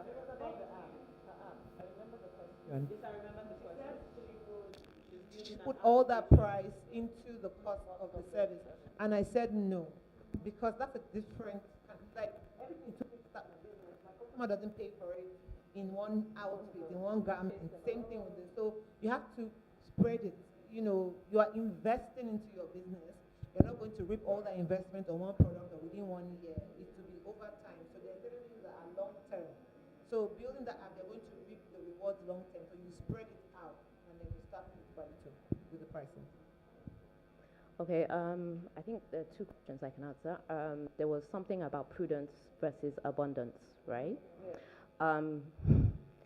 I think that what I would speak to is living below your means, right? You can have an abundance mindset. I know where I'm going. I want the world, right?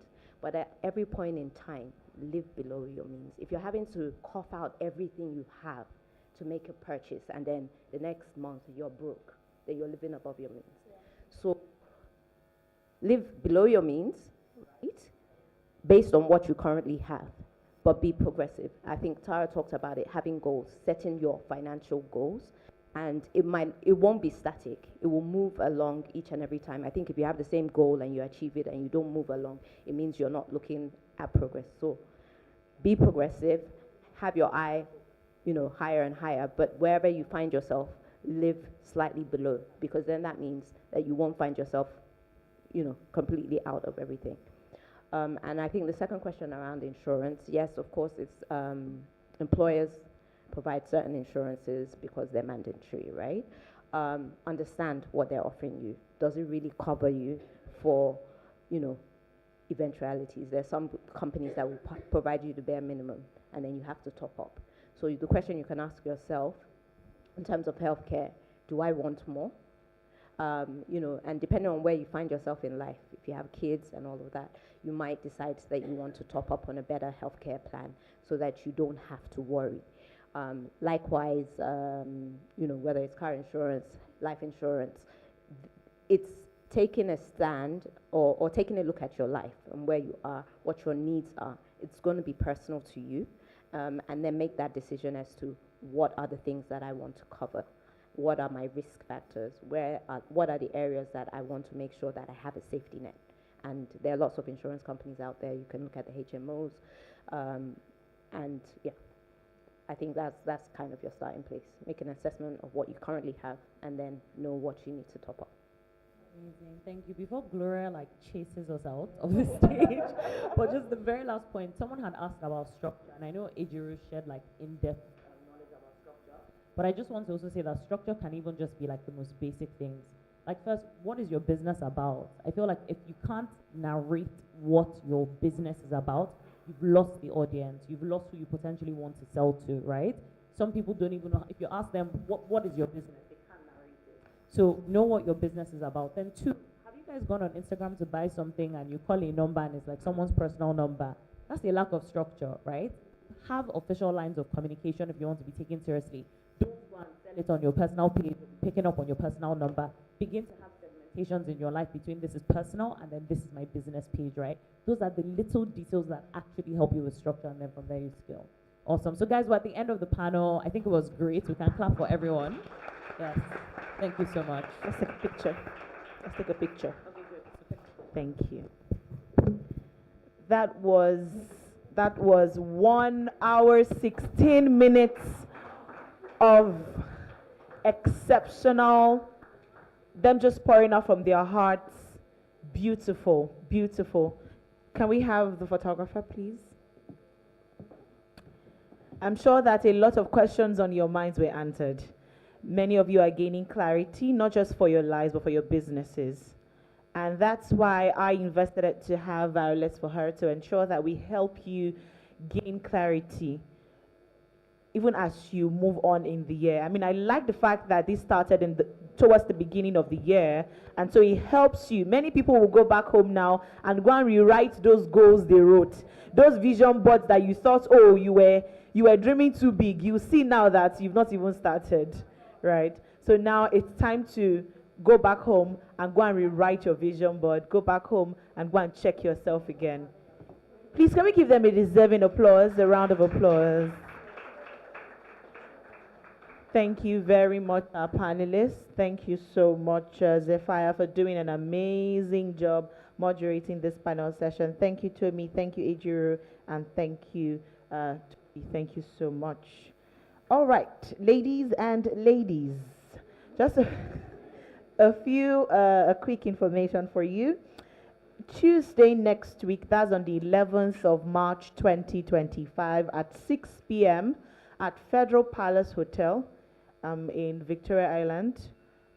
Parthian Capital, which is a sister company to I Invest, will be hosting and launching some funds, and we've been asked to invite you to an evening of networking, relaxation, and to join us as we launch these funds. It's on Tuesday, the 11th of March 2025, 6 p.m. at Federal Palace Hotel in Victoria Island. We're looking forward to seeing your beautiful faces. If you're free, please join Parthian Capital, a sister company to I Invest, for this memorable and epoch-making day. So we're looking forward to having you. Once again, big shout out to all of our sponsors. Thank you, House of Tara International, Heritage Hub. Thank you, Vive Hair Care and Activate. We are grateful for your support, making Violets for Her 2.0 a big success. Please do not forget to share with us. Okay, please go ahead. Thank you. Honestly, you are the best audience in the world. Thank you for making my work so easy. Your energy, I did not have to cajole you to clap. You know just when to do it. Thank you so much. Please, once again, hashtag Violets for Her when you post online. We need you to please help us make some noise about that hashtag. And follow us. I Invest is the hashtag to follow across all social media platforms. Quickly, just before we run off, you must know that we have set a table before you in the presence of I Invest at the back. So don't be in a rush to go home. We have something for you. If you came early, you would know that we gave you breakfast. Those who came early had something to eat this morning, but a brunch service for everyone. So please don't be in a rush to go home. I mean, we fed our minds. It's time to feed our bellies. So please don't be in a rush to go home. Ensure that you have a part of our brunch outside just before you go. Favor? Do you have something on it? All right. So just a quick information just before I allow you and disperse you.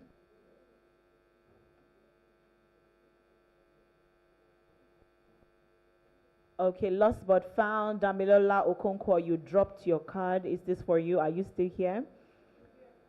Okay. All right, please help me hand it over to her. Please keep that. That's very, very important. Please do not forget to download the application I Invest and be a part of our Savings Challenge Violet for Her. We have decided to do this for you.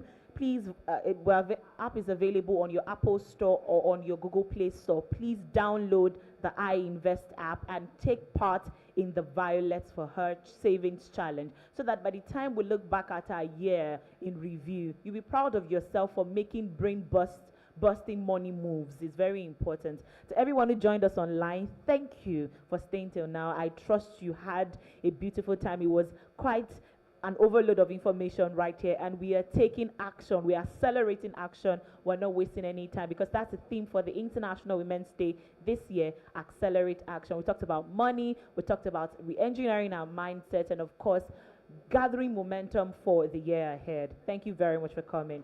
Has it been an amazing time, everyone? Can we chorus thank you, I Invest?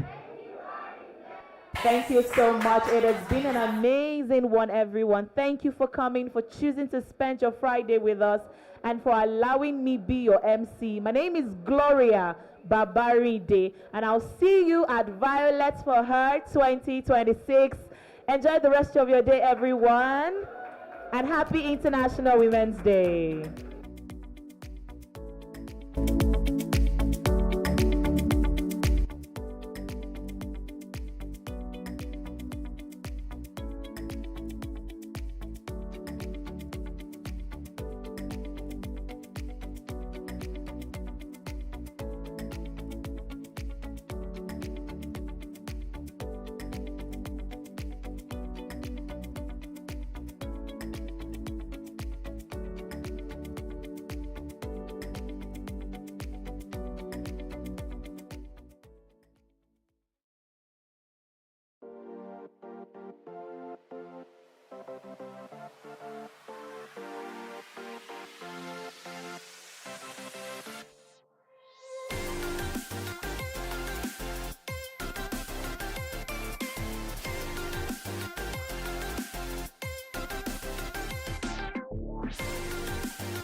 In a world filled with opportunities, where success meets preparedness, there is a partner that understands your aspirations and empowers your financial journey.